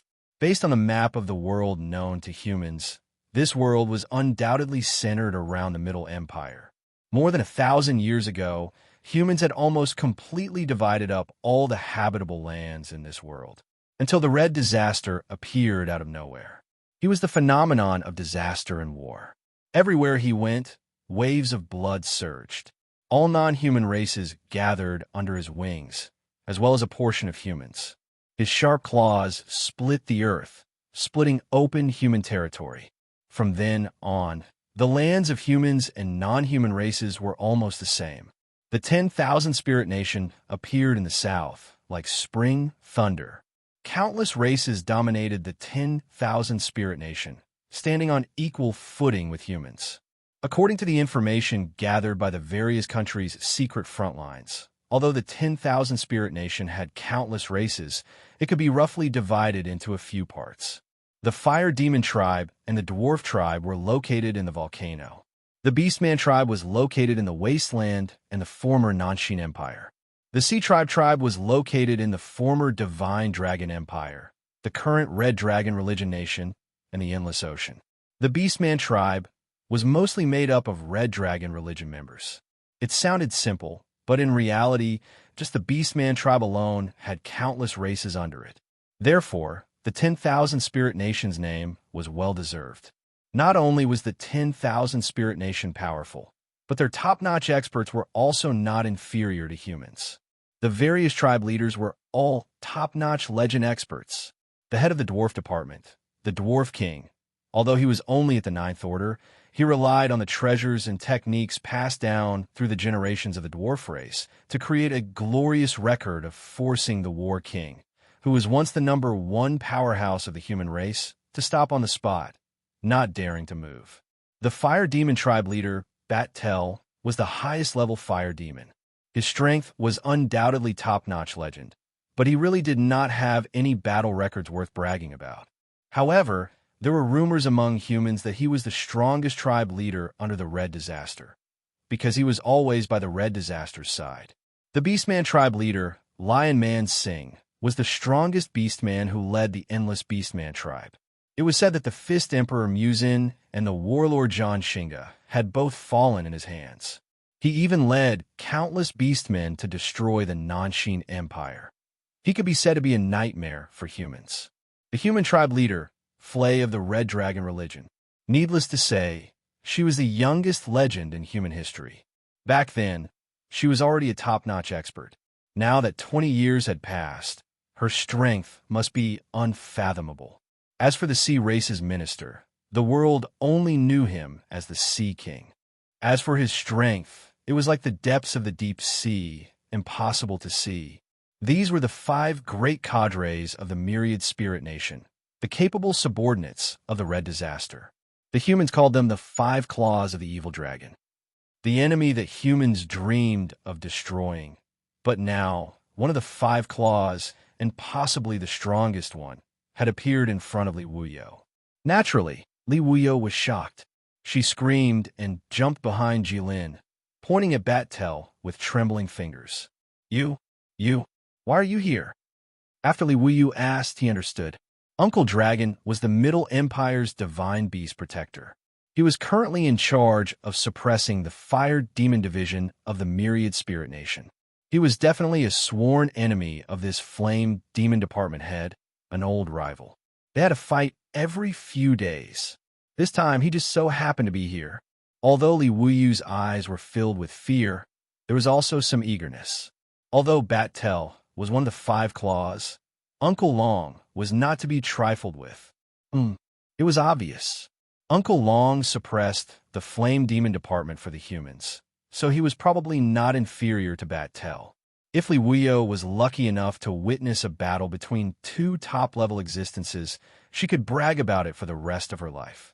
My Middle Empire's divine guardian beast, my Uncle Long, had a life-and-death battle with the strongest 5 claws of the Myriad Spirit Nation, Bat-Tel, in a cave. That battle was so intense that it caused the mountains to collapse and the earth to split. Li Wuyo, was on the side at that time. The speed of the flying stone was even faster than the Sword Saint's flying sword. It flew past my forehead and even cut off a few strands of my hair. At that time, I didn't even blink. In just an instant, Li Wuyo had already prepared a draft for future bragging. But as for the small stone flying at high speed, it was better not to mention it. Li Wuyo wasn't lying. After all, she was a princess of the Middle Empire, so how could she not embellish her words? Uncle Long, why did he come by himself? Li Wuyo patted Jilin's back and asked in a low voice. She didn't understand. Bat-Tel was the head of the Flame Demon Department in the Myriad Spirit Nation. He had countless flame demons under his command.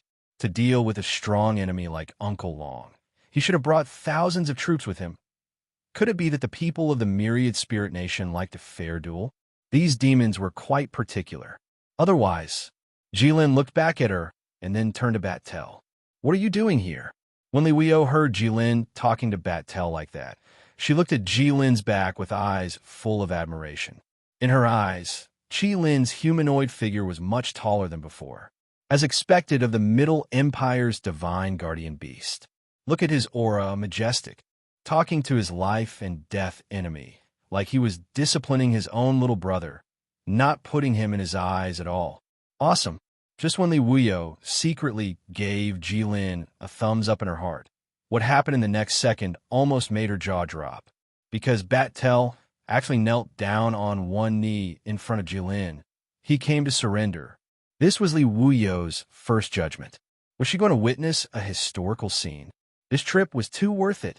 As a princess of one of the human empires, she could actually witness the scene of the head of a department in the Myriad Spirit Nation surrendering to a human.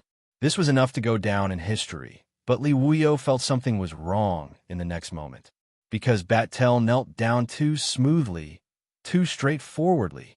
There was no trace of hesitation.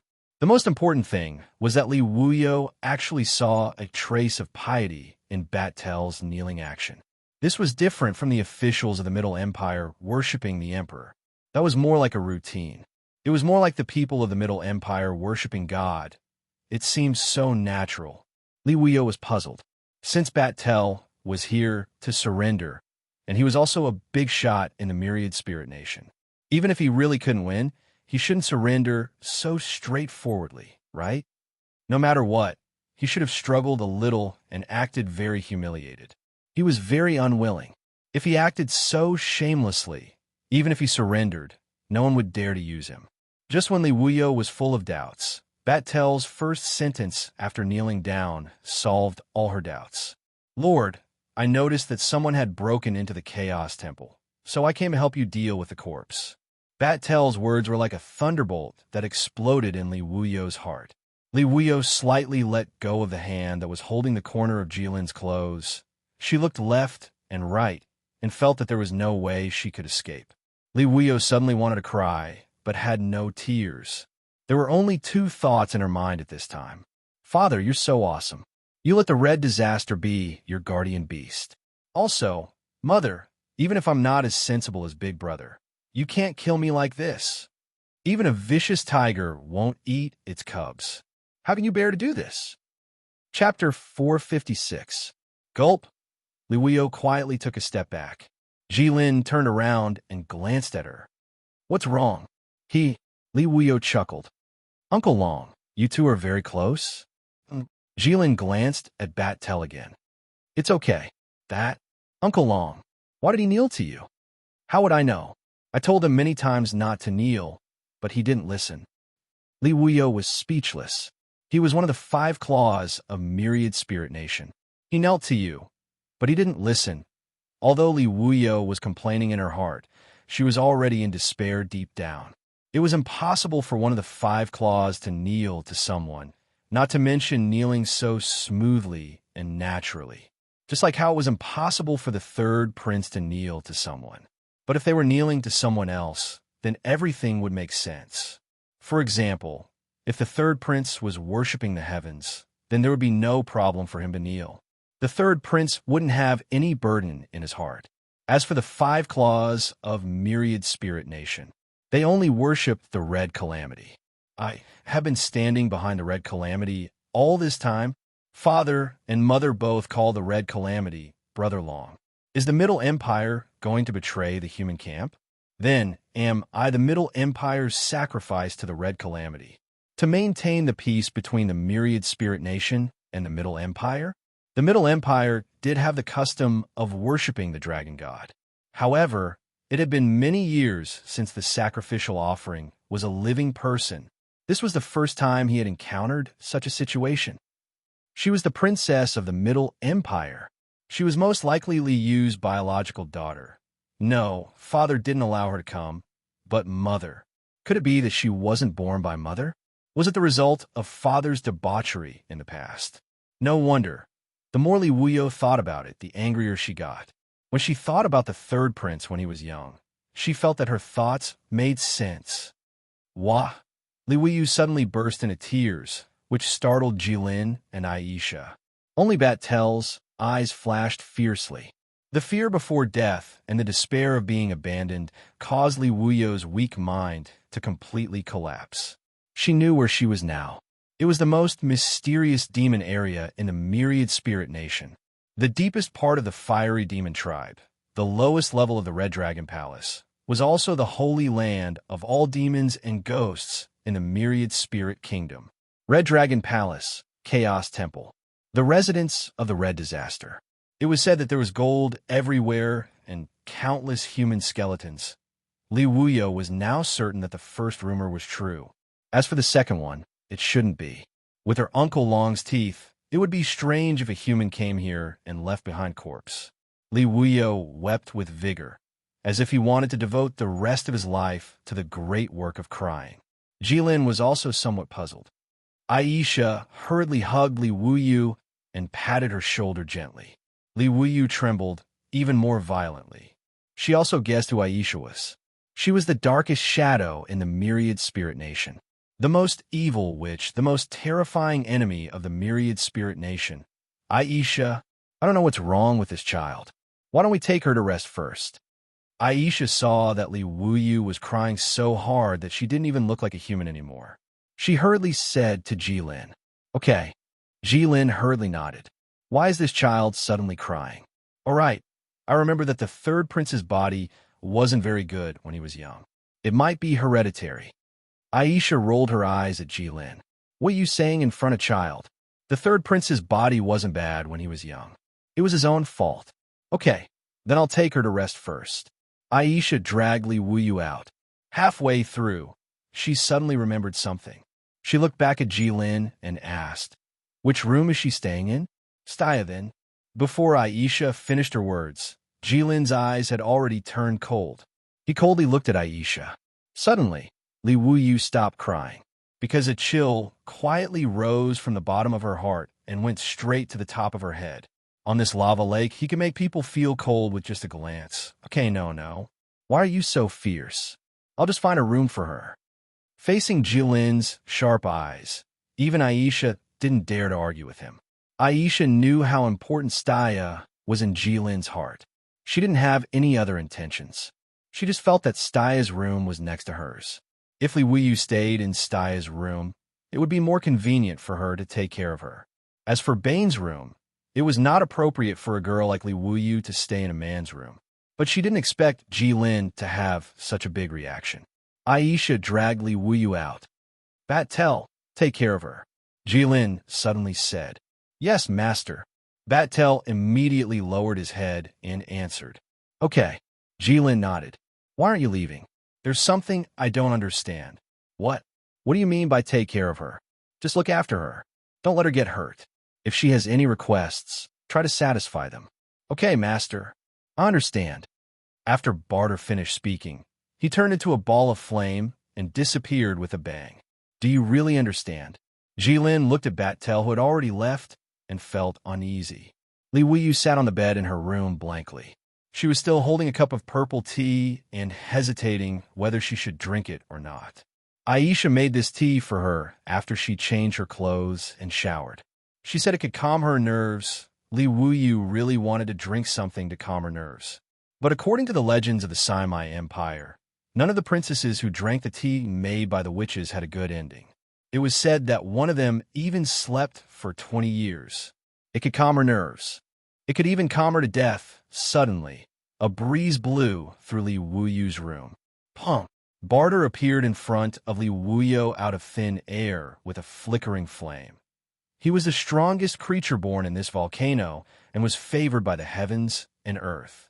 He could come and go as he pleased in this volcano because this was his world. Ah! Li Wuyu screamed. The cup in her hand fell to the ground and shattered into countless pieces. Now she didn't have to worry about whether she should drink it or not. You? Why are you here? What are you doing? Li Wuyu looked at Barter, one of the 5 claws, with fear in his eyes. Master ordered me to keep an eye on you, Bat-Tel said. Li Wuyu was shocked. She didn't know what was there to keep an eye on. With her abilities, she couldn't even be considered a first-rate expert in the Middle Empire. Was it worth it for one of the 5 claws to keep an eye on her? Here, would she be able to make a splash, even if she used all her strength? Since she was so important, it meant that the Red Calamity valued her status as a princess. In that instant, Li Wuyu was once again immersed in his unreasonable imagination. Chapter 457. You? Li Wuyu looked at Bat-Tel and felt that this Lord of Balrog would rush up and tear her into pieces in the next moment. Li Wuyu hugged her shoulders and looked frightened. She curled up into a ball and shivered. Bat-Tel stood 4 to 5 meters in front of her and looked at her expressionlessly without moving. He was like a red stone statue that could catch fire. Just like that, the scene froze for a while. What the hell do you want? Li Wuyu was finally able to speak after a long time. When a sheep was surrounded by a tiger, even if it was frightened to the point that its limbs would not listen to its commands, as long as the tiger did not eat the sheep would slowly recover. Now Bat-Tel was the tiger and Li Wuyu was the sheep without a doubt.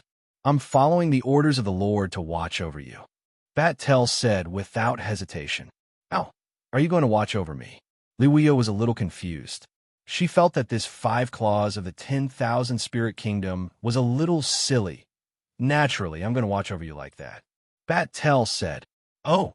Li Wuyu's face turned ugly as if she had eaten a dead fly. This, big brother? I don't think that's what your lord meant. I know what my lord meant. You're just a human, so there's no need to say more. Bat-Tel was obviously very confident. What did your lord say? Li Wuyu decided to help this demon who was covered in flames analyze. How can a human like you hear my lord's holy words? Bat-Tel said angrily. Sigh.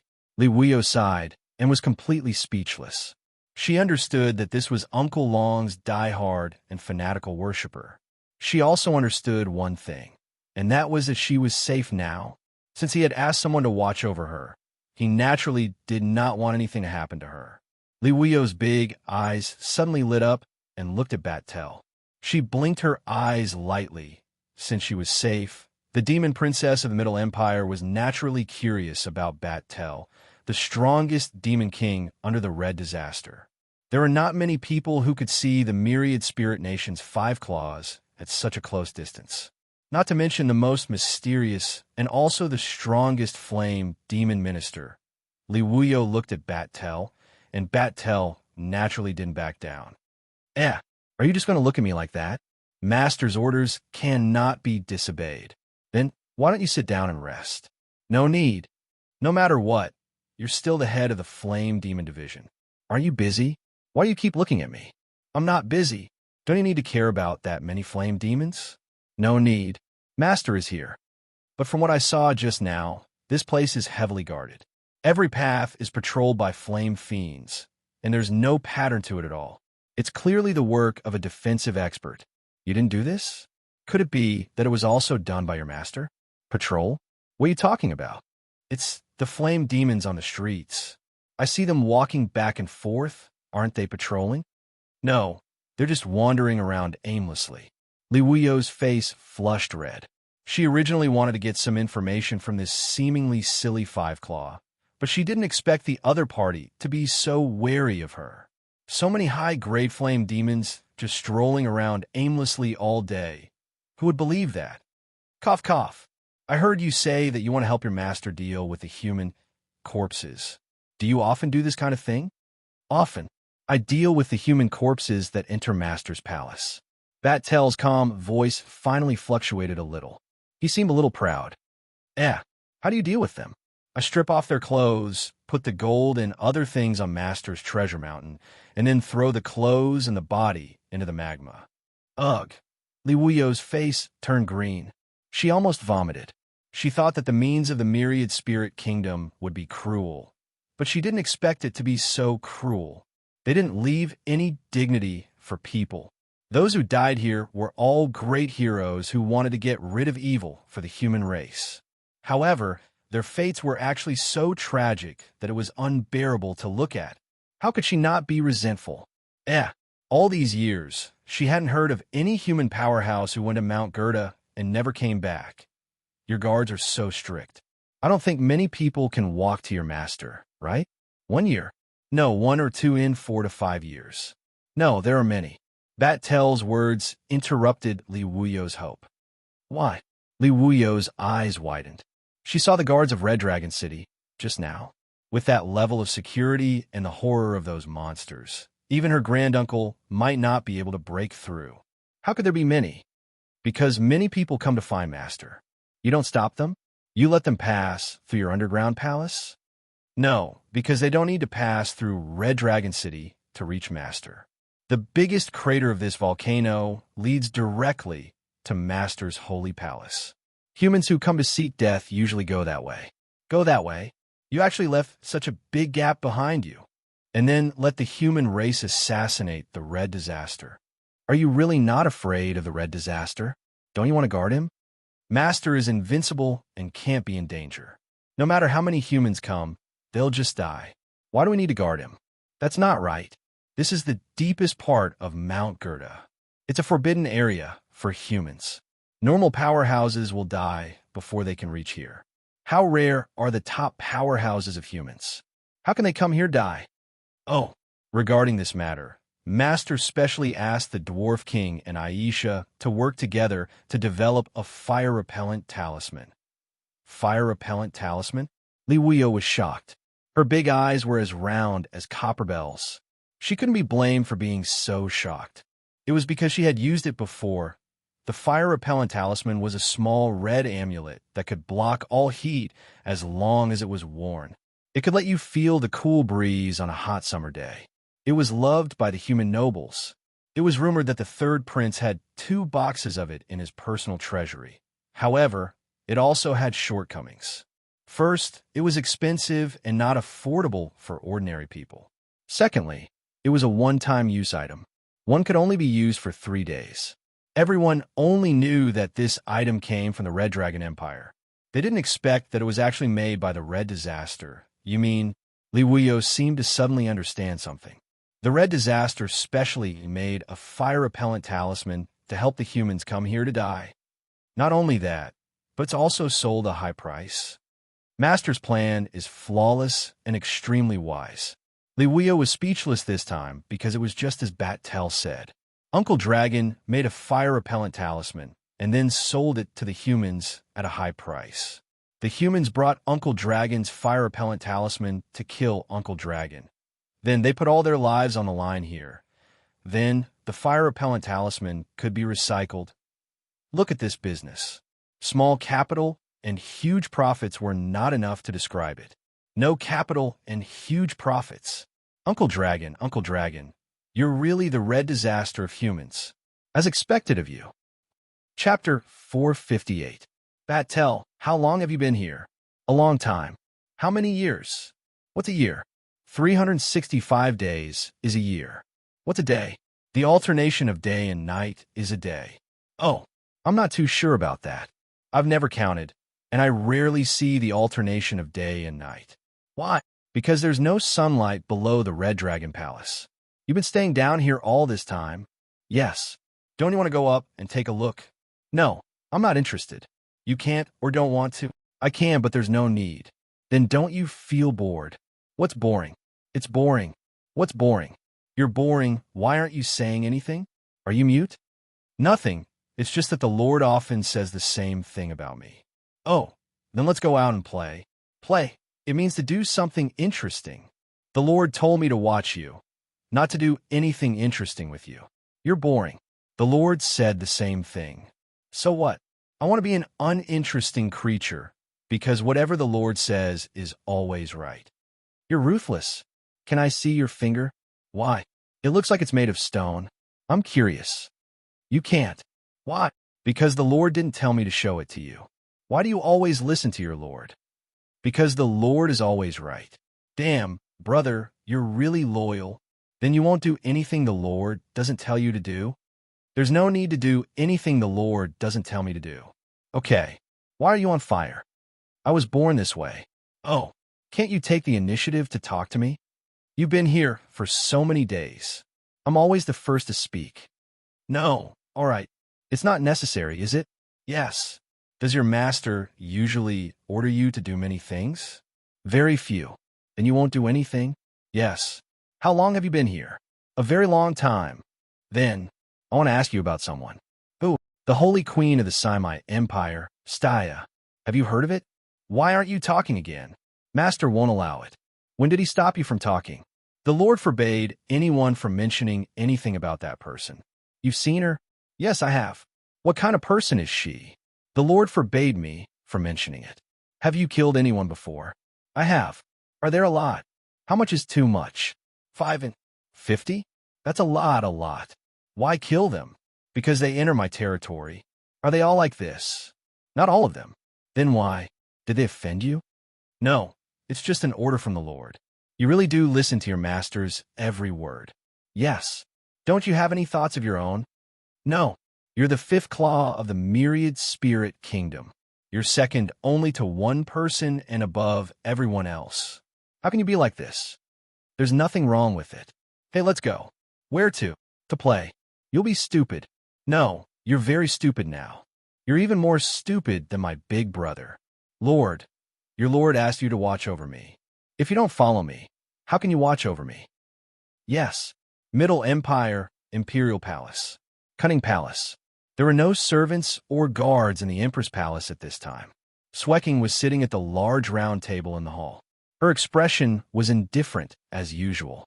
She held up a cup of tea with a dignified and elegant temperament and sipped it. The elegant and rich tea fragrance spread in Swecking's mouth. The tea was warm and had a sweet aftertaste. A faint smile appeared on Swecking's face. You're still smiling?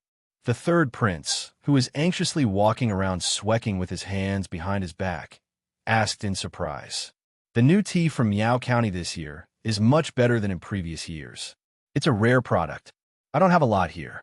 Do you want to try? You still have the mood to drink tea at a time like this. The third prince's voice trembled, but he didn't dare to shout at Swecking. He only whispered, Ingwu, your majesty, do I still have the tea from Meow County this year? Yes. Go find someone and send them to the Empress. This I have some family matters to discuss with the Empress. You don't have to worry about it for the time being. Yes. Swecking. The third prince sat down next to the Empress as he spoke. He took the teacup and placed it on the table. He gently took the Empress's hand. I'll have someone send the tea to you later. I'll give you everything I have. Take your time and don't worry. Tell me first, why did you send Weiyu to Brother Long's side? Weiyu, that child. You put her with your uncle and let her run around the country. The name of the little devil has already spread to our ears, but you didn't do anything about it. Why can't you keep calm now? How can it be the same? As long as Weiyu stays in the Empire, she's still in her own family. Moreover, she's a girl and has her uncle watching over her. How much trouble can she cause? But it's different this time. You sent her to Brother Long's place. So what if I did? So what? Do you know? Know what? Don't you have a good relationship with him?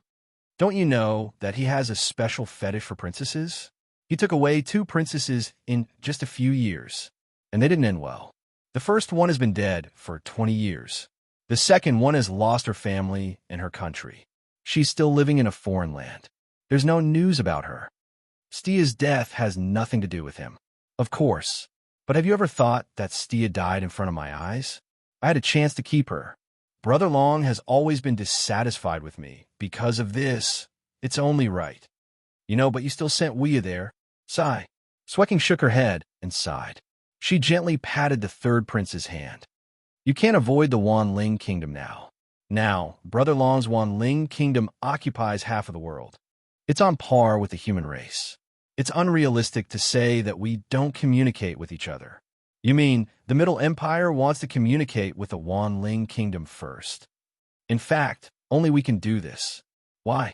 We've been living in peace for so many years. There are 2 fishes in a small fish tank. Either they live in harmony or they bite each other to death. There's no way they can pretend not to see each other. Did someone say something to you? The orcs in the south are brave and aggressive. They regard humans as their mortal enemies. The leaders of the Wanling kingdom suppressed millions of orcs for 20 years. Now, they can't suppress them any longer. Chapter 459. At the border of the Red Dragon Theocracy, in a huge primeval forest, the sunlight was dazzling and the breeze was gentle. The transparent sunlight shone through the gaps between the branches and leaves. The sunlight fell on the brown soil, forming spots of light. The trees swayed with the breeze, and the spots of light moved with it. In an instant, they turned into dancing light spirits. The forest was filled with the aura of nature and life. It was thriving. In the middle of the lush forest, there was a quiet little path hidden.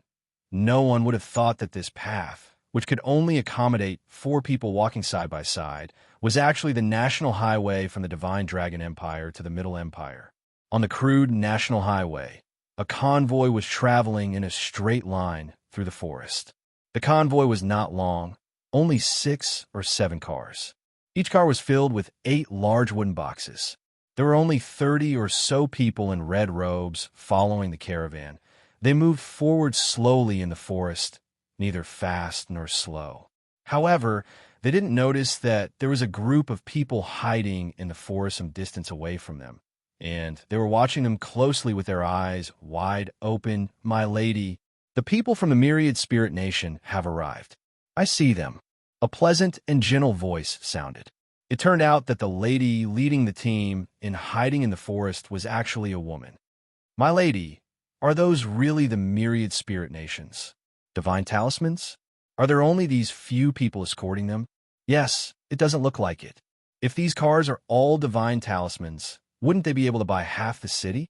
With just these 2 people, aren't they just waiting to be robbed? Shut up, the lady shouted. Although she was a woman, she was equally dignified. The dozens of men immediately became like quails, not daring to make sound. Seeing that her subordinates had become obedient, the lady continued. There are many high-level experts in the Red Dragon Theocracy. They have sharp ears and eyes. Be careful not to let others hear you. Yes, my lady. As for whether they are divine talismans, this is the road from the Divine Dragon Empire to the Middle Empire. Apart from divine talismans, there are no other goods between the Middle Empire and the Myriad Spirit Nation. Look at their cars. They look very heavy, but there are only shallow marks on the ruts. This means that there are very advanced arrays on the cars. Just these cars alone are worth a lot. So that's how it is. My lord's eyes are as bright as torches. I'm impressed. But since it's really a divine talisman, why are there only a few people escorting it? That's naturally because, for more than 20 years, no one has ever dared to target one Ling Kingdom's goods. As the Lord spoke, he laughed coldly. It was as if he was disdainful and contained boundless fury. She was lying in ambush here because she wanted to steal the goods from the 10,000 Spirit Nation. Sir, then the lackey hesitated. Do we really have to move? Nonsense. His Excellency glared at him. Why are we here if we don't move? But the lackey hesitated. You don't have to be afraid. Seeing the fear on his subordinates' faces, he could only say aloud. She knew how frightening the name of the myriad spirit kingdom was. It was normal for these fugitives, who had been bought with money, to be afraid. You don't have to be afraid. No one will know that we did it, because someone else did it. Who? The lackey asked in confusion. His Excellency sneered. Then he looked towards the west and uttered these words one by one. The Middle Empire. His Excellency is indeed wise. The lackey laughed. His Excellency was naturally unperturbed by his subordinate's straightforward compliment. She looked to the west and seemed to see the red shadow in her heart. 20 years was too long. After scheming for so many years, the time was finally ripe. It was time for the world to be in chaos. Red Calamity, I will definitely make you pay for what you've done. Even if the people were plunged into misery and suffering, even if the human race was exterminated. You have to die too. His Excellency's eyes were emitting raging flames when he looked at the cars of goods. Red Dragon Palace. Beast King, I really can't suppress the fighting spirit of the beast race anymore. Singh stood in front of Jilin and lowered his head as he said in a deep voice. Although 20 years had passed, the power of time didn't seem to affect Singh. His mane was still as smooth as silk, and his teeth were still white and sharp. What's the matter? Jilin asked lazily. Nothing had happened for 20 years, and now something was going to happen? Beast King, the reason for the ceasefire back then was to recuperate. Now that 20 years have passed, it should be about time for them to recuperate. Oh, Jilin understood. So the beastmen are bored and want to fight? Singh didn't respond for a moment. Although it was the truth, what he said, Beast King, the beastmen have been oppressed by the humans for the past 1,000 years. Everyone has a grudge in their hearts. In the past, we could bear with it if we couldn't win. But now, the beastmen all have the divine weapons of the dwarves, and they have sufficient food. If we don't fight, Jilin really understood this time. I think it's not that you can't suppress the fighting spirit of the beastmen. It's more like you want to fight. I don't dare. Singh was shocked and immediately knelt on the ground. I really can't do anything. Beast King, please understand. Jilin sighed. After suppressing it for 20 years, you suddenly tell me that you can't suppress it anymore. There has to be a reason, right? You have to let me know what the straw that broke the camel's back is, right? Camel. Straw. Singh was confused. But fortunately, he had followed Jilin for many years. The Beast King would say something that no one could understand from time to time. He was already very familiar with this kind of thing. There was no need to think too much about the Beast King's words. It was fine as long as he understood what he meant. The reason is the werewolf tribe's chief was assassinated. This matter is indeed my dereliction of duty. Please punish me, Beast King, Singh said painfully. The werewolf tribe's chief was assassinated? Jilin was stunned, and his eyes suddenly lit up with interest. In fact, this matter wasn't a big deal to him. Or rather, in this world, it wasn't a big deal to Jilin. But this matter was very interesting. If that's the case, no wonder. Jilin nodded slowly. How did he die? He was ambushed and killed by an assassin. Where?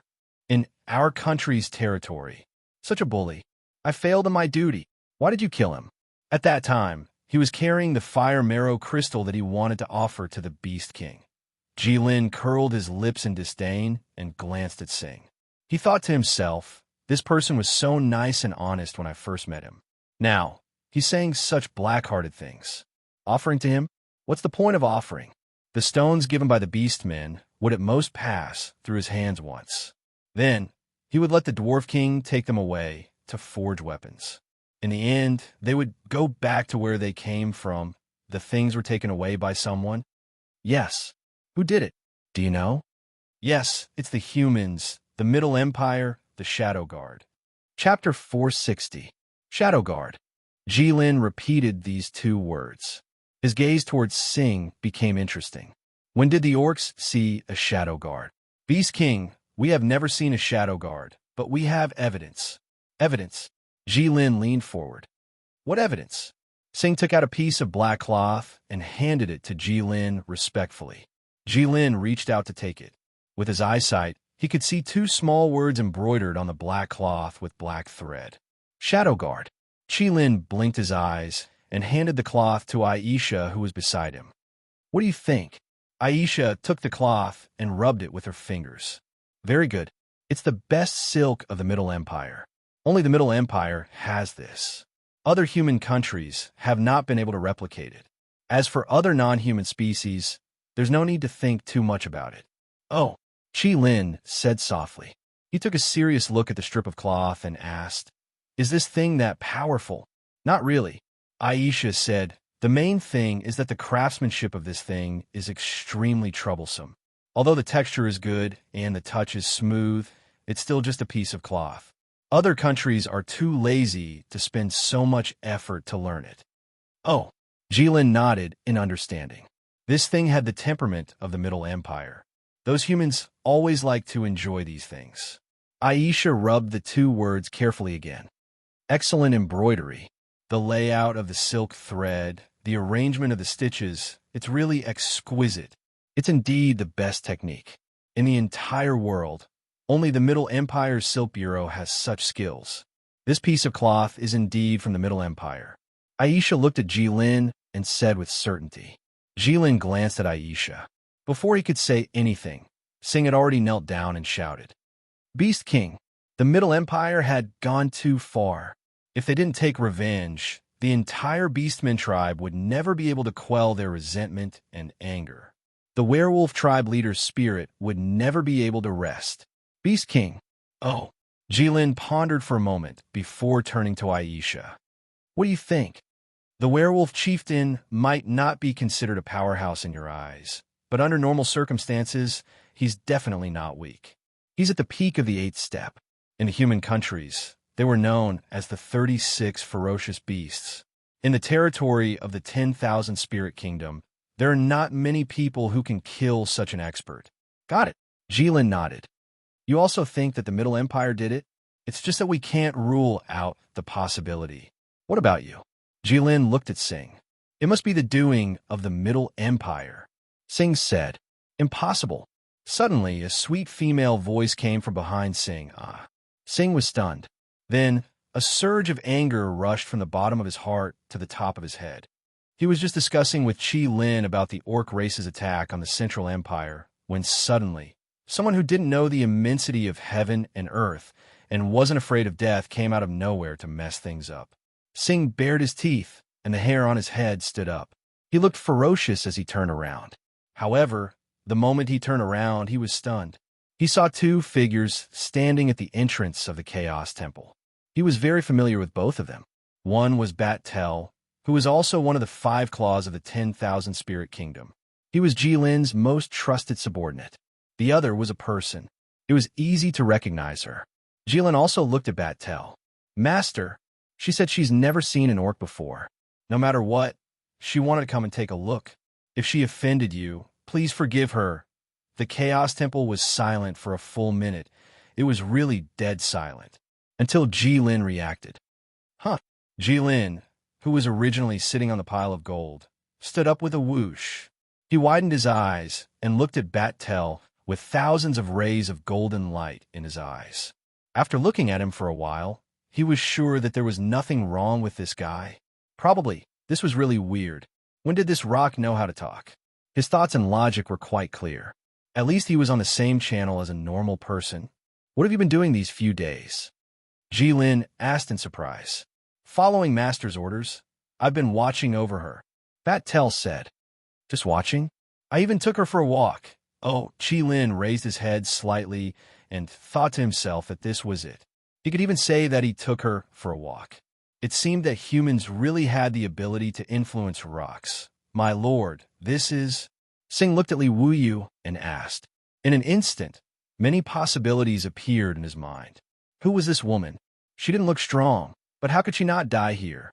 Why was Batel watching over her? I'm the princess of the Middle Empire, Li Wuyu.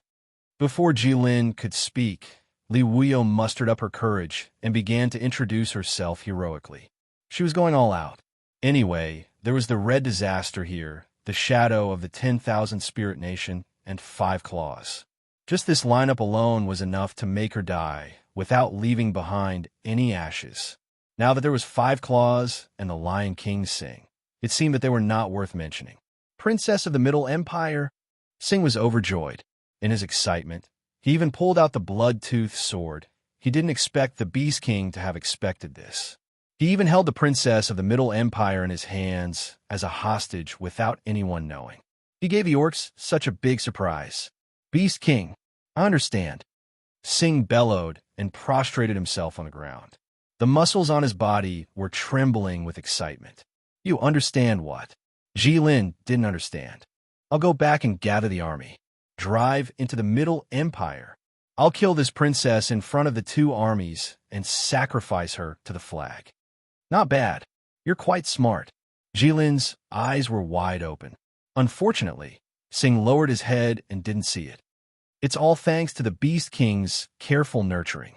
Come here. Jilin waved his hand. Beast King. Sing hurriedly trotted to Jilin's side and bent down to listen to Jilin's words. Sing vaguely heard Jilin say 2 words. Watch out for my fist. First, his abdomen was violently hit, followed by a burst of lightning. Then, there was a hit on his back. Sing almost couldn't breathe. His vision was pitch black. He struggled to get up but found that he couldn't move. After a while, Sing finally understood what had happened. He was ambushed by the Beast King. That was because Jilin's punch came right before those 2 words. Sing wasn't prepared at all. This punch landed squarely on his body. The main thing was that he didn't expect that with Jilin's strength, he would still need to ambush him. Li Wuyu watched from the side with her mouth wide open. She couldn't close it for a long time, because she saw with her own eyes that the red disaster punched the 5 claws of the 10,000 spirit kingdom away. Lion King Sing flew out like a bolt of lightning and crashed into the hard glass wall. He was firmly embedded in it. Was this the strength of the 10,000 spirit kingdom's king? The 5 claws didn't even have the strength to fight back. It was so brutal. Just as Li Wuyu was shocked, she vaguely heard Jilin muttering at the side. What the hell? Killing a woman before a war? No style at all. What a disgrace. Chapter 461. Damn it. No matter what, you're still a Beast King. How did you end up like this? Why don't you learn something good after interacting with humans for so long? Why do you learn these embarrassing things? If you want to fight, then fight. Why are you talking about these useless things? What are you trying to do? Jilin looked at Sing, who was embedded in the wall, and said resentfully. Sing was still stuck in the wall. His whole body was in pain, and he couldn't even say a word. Master, do you need me to get him out? Batel saw that Sing really couldn't get out, so he asked Jilin. No need. Let him stay there for a while. He needs to calm down. You want to fight too much. What the hell? Jilin scolded angrily. Aisha lowered her head slightly at the side. Light flashed in her eyes. Why is Jilin so particular about this? Don't kill women in front of 2 armies. Do you still remember how the fair-skinned woman from the Snow Wind Empire died? Didn't you kill her by piercing her abdomen with your hand in front of 2 armies? Style. Is this something a dragon like you should pay attention to? Besides, what's the difference between a man and a woman in your eyes? Aren't they all humans? Did you sleep for 20 years and damage your brain? What did you say is impossible? Jilin looked at Li Wuyu. Li Wuyu was shocked. It took her a long time to react before she replied. Uncle Dragon, I said that the Middle Empire would never ambush your people. You and my father are old friends. Oh, So, you're quite familiar with the Middle Empire's actions? Are you familiar with the Shadow Guard? Jilin looked at her from the corner of his eyes.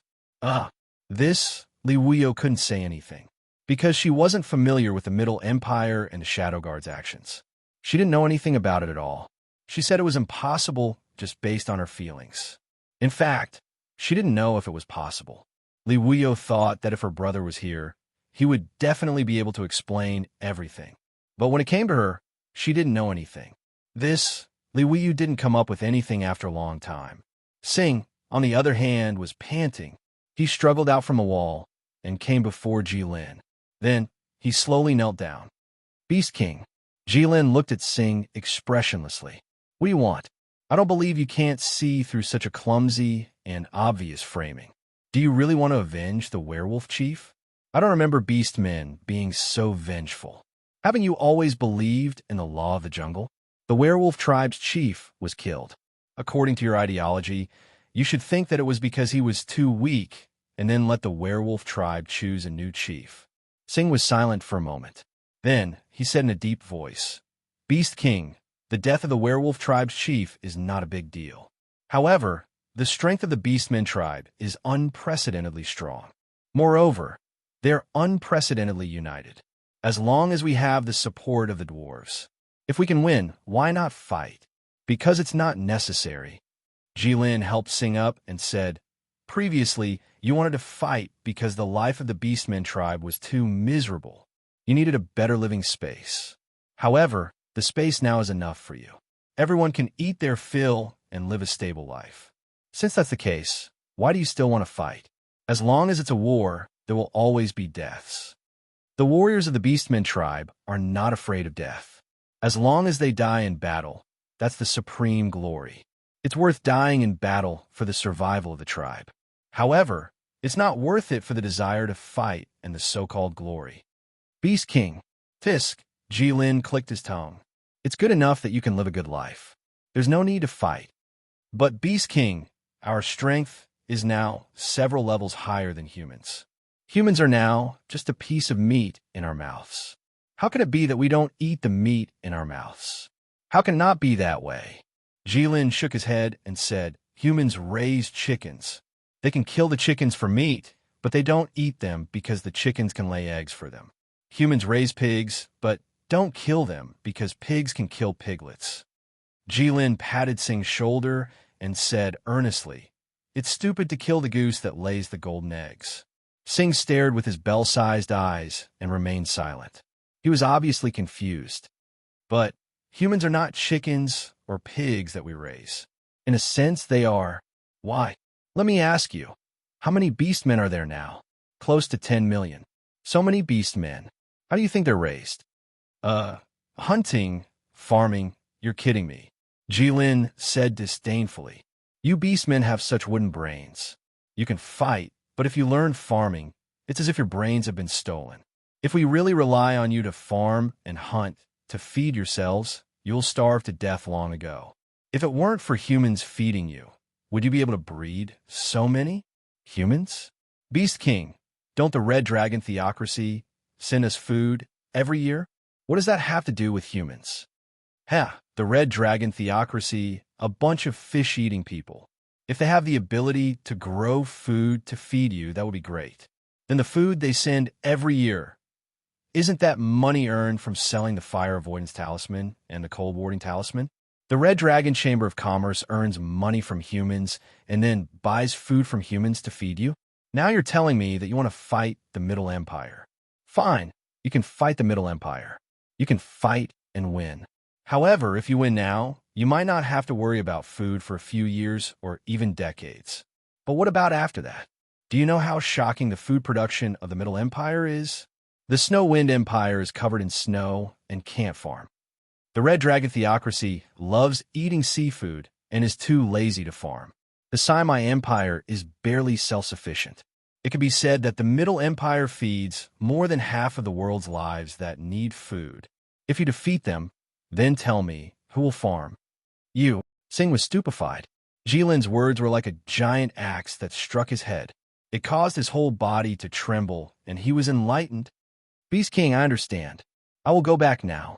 If anyone dares to say that they want to fight the Middle Empire again, I will make them learn how to farm. After speaking, Sing was about to leave. Jilin suddenly said, "Wait a moment.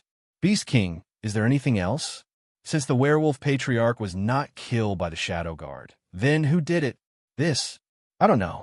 You didn't investigate. This, the weak are prey to the strong. Scram. Yes." Jilin looked at Sing's back and shook his head helplessly. As expected, taking revenge for the werewolf patriarch was just an excuse. The beastmen didn't care at all. However, there would always be someone who cared. For example, the werewolf patriarch's son, if he had one. "Lord, Flay is here," Bat Tel suddenly said. Li Wuyo was stunned. He suddenly felt a little dizzy. What kind of luck was this? He was actually able to see 2 of the 5 claws in one day. And it was that famous traitor of the human race.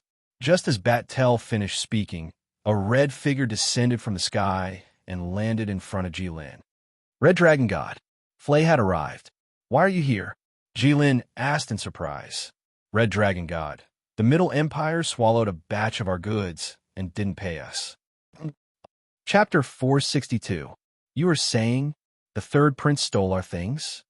Jilin walked in front of Flay and asked loudly. Yes. Flay lowered her head and said, "This thing is the lifeline of our 10,000 spirit nation. We cannot lose it, that the third prince still can't change his way of doing things. He's not presentable. That's not right. We have been in tacit agreement for so many years. This is an unwritten rule. How could the third prince dare to... The chief of the orc and werewolf clans had just been killed. Your goods, which clown is messing with me? Red Dragon God? What did you just say? What did you say about the chief of the werewolf clan? It's nothing. It has nothing to do with you." Jilin waved his hand. Everything was clear now. "Where did the goods go?" "They were taken away by the people of the Middle Empire," Flay said softly. What do you think?" Jilin planned to test Flay's thoughts first. "We can't lose this money. Then how do we get it back?" "Red Dragon God, do you want me to talk to the Golden King for you?" "Oh." Jilin looked at Flay and secretly sighed in relief. Fortunately, his subordinates weren't war maniacs like Sing. "No need. I will go by myself." After saying that, Jilin raised his right hand. Somehow, Li Wuyo's arm appeared in Jilin's hand. Li Wuyo was shocked and instinctively wanted to pull her arm out. However, the one who grabbed her arm was Jilin. How could she struggle? "Lord!" Bat Tel raised his hand slightly. "Oh!" Jilin was surprised. His eyes widened as he looked at Bat Tel. He had been here for several hundred years, and Bat Tel had never spoken to him like this. "What do you want to say?" After being asked by Jilin, Bat Tel was also stunned. What was he going to say? Bat Tel was a little confused. He had never talked to Jilin about anything other than Jilin. He had always done whatever Jilin told him to do. In fact, this was the only way. Most of the elemental creatures in Mount Gerda were composed of only 2 elements. There was a large amount of fire element and a small amount of earth element. With Jilin's control over the fire element, these elemental creatures would have to do whatever he wanted them to do. Their lives and deaths were all in Jilin's hands. This was also the reason why the elemental creatures in the volcano would voluntarily submit to Jilin. However, Bat Tel spoke up when Jilin grabbed Li Wuyo. Obviously, he wanted to go against Jilin's wishes. This was a first for both Bat Tel and Jilin. Master. Bat Tel was obviously a little flustered, but he didn't know where to start. After all, it was the first time he wanted to save someone from Jilin's hands. "What?" Jilin tilted his head. "You don't want me to hurt her?" Bat Tel was silent for a moment, glanced at the flustered Li Wuyo, and finally nodded. "Oh." Jilin was happy in his heart, but he still had a calm expression on his face. "What if I want to kill her?" "I don't know." Bat Tel lowered his head deeply. Sigh. Jilin looked at Barter and sighed softly. "You are the leader of all living things in this volcano. You were born with the power of the earth. You should have achieved much more than this. It's just that you have no desire because of your race. Now that you finally have it, you have to experience it more." "Yes, Master." "Then you don't have to worry. I'm just sending her home." Jilin smiled. "She's a human after all. It's not good for her to stay here." After saying that, Jilin didn't wait for Bat-Tail's response and directly flew into the sky with a pair of wings on his back, heading straight for the Middle Empire. Aisha looked up and looked at Jilin's back in the world full of red light. She was deep in thought, and the light in her eyes flowed. She was not used to Jilin's sudden ability to use his brain. Jilin pulled Li Wuyo and flew wildly in the sky. At first, Li Wuyo was so scared that her face was pale and her eyes were tightly shut. But after a while, she began to carefully open her eyes. This was the height of the Red Disaster. The flight of the Red Disaster. It was a true soaring 90,000 miles. It would be fine if she didn't have this opportunity, but if she didn't experience it with her own eyes, Li Wuyo felt that she wouldn't forgive herself even if she turned into a ghost. Li Wuyo slowly opened her eyes. Then she realized that it was futile because the whole world became a blur in her eyes. The world flew rapidly behind her, and she couldn't see anything clearly. The flying process was very comfortable, and she felt as if she was lying on a soft, cloud-like bed. She didn't know where she was, and she didn't know where she was going. By the time she could clearly see what was in front of her and stand firmly on her feet, she actually saw her own father, the Golden King of the Middle Empire, the Emperor of the human race, Li Yu. Li Wuyo almost thought that she was seeing things. Why did she look around? She was sure that she was dreaming. She didn't know where she was, but it was as beautiful as the legendary paradise. A sea of clouds flowed slowly not far below her feet. The clouds flowed, and the sky and the sun were incomparably dazzling. She, Li Wuyo, had never seen the sky and the sun so closely. Wuyo. A call seemed to ring in her ears. Li Wuyo came back to her senses. Father? Li Wuyo's eyes slowly widened, and she felt that this dream was so real. Li Wuyo pinched her arm hard. Then she pinched her thigh. It hurt. It wasn't a dream. Father, Li Wuyo shouted and rushed into the arms of the third prince. Father, why are you here? Where is this? This is the summit of the first mountain. The third prince gently patted Li Wuyo's back and said softly, The first mountain? The tallest mountain in the world? Li Wuyo was stunned. It used to be. The third prince smiled. His daughter didn't have any other skills, but she had a big heart. She still had the mood to look at the scenery at the summit of the first mountain at this time. Then why are you here, father? Why are you wearing a dragon robe when you're outside? Friends come from afar. Of course I have to come out to greet them. Otherwise, wouldn't it be rude? The third prince smiled and helped Li Wuyo up. Then he tidied up the non-existent creases on his clothes and looked at Jilin with eyes as warm as the spring breeze and bowed solemnly. Brother Long, I didn't expect it to be so many years since we last met. It's really been a long time.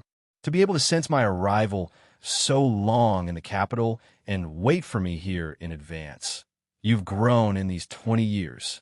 Ha! Brother Long flies in the sky like the sun. It's hard not to notice. Can we stop with the pleasantries? Jilin's tone suddenly became serious. Unexpectedly, the third prince actually shook his head. Brother Long hasn't come out for 20 years. It's rare for you to come out. So why don't you let me greet you? How? I'll treat Brother Long to a drink. Jilin paused for a moment. Enough? Of course. Okay. Chapter 463. In a tavern in a small city in the Middle Empire. The tavern wasn't big in this small city. It was 2 stories high, and the gray-white walls made it look simple and gentle. The brown door was wide open. Although it was broad daylight, customers were still coming in and out, making the place extremely lively. The floor of the room was made of stone, and there were 20 or so sets of tables and chairs arranged in a picturesque manner. Directly across from the door was the tavern's counter. The tavern owner stood behind the counter and chatted with his regular customers. From time to time, he would call out, "Waiter, bring the wine." At this time, business was good, and the tavern owner was so busy that he couldn't split himself. He wished he could grow 2 more hands. However, even though business was so busy, he still took time to glance at the table by the window in the corner whenever he had time, because the customer at that table was too eye-catching. A dignified man with a dignified appearance who gave people the impression that he had a successful career was currently toasting the person opposite him with a smile. and the person sitting opposite him was actually a young man. It was rare to see an elder toasting a younger person in the Middle Empire. What was even stranger was that there was a slim and graceful girl with an extraordinary temperament between the two. Her eyebrows were very similar to the middle-aged man's, and they seemed to be father and daughter. But if it was just this, it wouldn't have attracted the tavern owner who had seen countless customers coming and going every day. What made the tavern owner the most surprised was that young man's red hair. "Brother Long, you haven't tasted the good wine of the Middle Empire for many years. When there's a chance in the future, I'll have someone send some to you." "Okay." Jilin nodded with a smile. "How is that shoe-etching girl now?" "Hey, how else could she be? She's the mother of the country." "You didn't want another woman? With you matchmakers back then, how would I dare?" Hee. Jilin looked at the third prince with a contemptuous smile. "This isn't like you." Why?" The third prince was stunned. "There's a good saying among humans, a dog can't change its habit. How could you not find another woman for so many years? Back then, cough, cough." The third prince coughed exaggeratedly and hurriedly pressed Jilin's hand. "Brother Long, the child is still here." Jilin and the third prince looked at Li Wuyu at the same time. Seeing this, Li Wuyu immediately revealed her sweetest smile. "It's okay, Uncle Long, Dad, you can talk. I know everything about my dad when he was young very well." Jilin squinted at the third prince. "What a sin. The third prince was at a loss for words. He thought to himself, "How can I compare to you when it comes to committing sins?" The third prince glared at Li Wuyu. "What you've heard is just a rumor. How can you take it seriously?" Li Wuyu was not afraid of the third prince at all. "Who in the capital dares to spread rumors about you? If it wasn't true, how could those people be so safe and sound?" "Childish." The third prince took a sip of wine and pretended to be calm. "Only when the truth is revealed will one become angry out of humiliation. Since it's just a rumor, I naturally don't want to argue with them. As a king, can't I be magnanimous?" Jilin looked at the third prince's final struggle with interest. He seemed to want to protect the non-existent dignity of a parent, even at the cost of his life. Li Wuyu smiled maliciously. "Then, Father, do you still remember the fifth house in Green Sunflower Alley?" "Oh." The third prince's expression suddenly became very interesting. His face was as black as the bottom of a pot, and his expression was as uncomfortable as constipation. I don't know." "Strange. Then why is the mistress of that house so familiar with me?" Li Wuyu stared innocently with her big eyes. "Then, do you know what the mistress of that house called me?" The third prince didn't know, nor did he want to know. He only knew that if he let Li Wuyu continue, he would lose all his face as a king in this small tavern in Laughing Town. "Ahem, Brother Long, drink." The third prince very stiffly interrupted Li Wuyu's words and handed a big jar of wine to Jilin. The jar was really big, almost as big as the third prince's entire upper body. The men at the neighboring table kept glancing at the third young master. Although the third young master looked thin and weak, he was able to lift such a big jug of wine with one hand. In fact, there was no need for him to hand it over. Jilin had been drinking and hadn't stopped. The empty jars beside Jilin had already been piled up into a tower. After Jilin finished one, he would casually put down another one. Li Wuyu very sensibly picked up the empty jars and neatly stacked them up. The third prince saw that Jilin had finished the jar of wine that could kill a person in an instant. He put down the chopsticks in his hand and looked at Jilin seriously. "If you keep drinking like this, will you get drunk?" Jilin shook his head. "I don't know. That's true.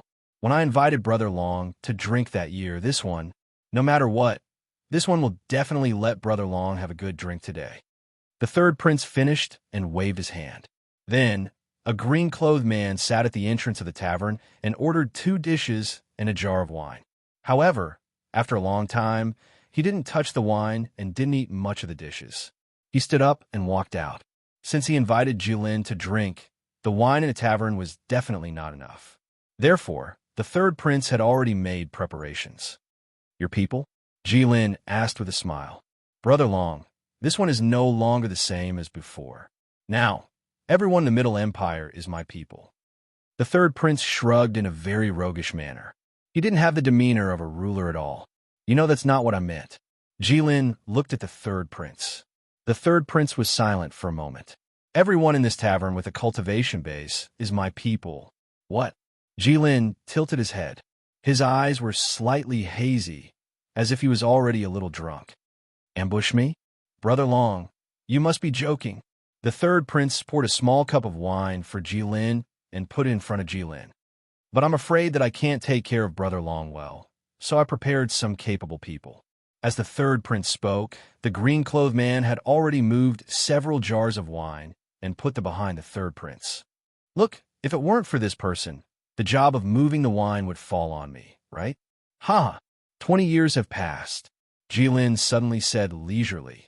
When I caught Staya, I gave humans 10 years. You didn't disappoint me. Ming Shui, godly weapon, a mobile city that can turn into a human shape. And you, the emperor of the human race who can use the fate of the entire human race. They're all very powerful. Even I would be surprised by them. Now that 20 years have passed, have you prepared any new methods to deal with me? Jilin looked at the third prince with a smile on his face.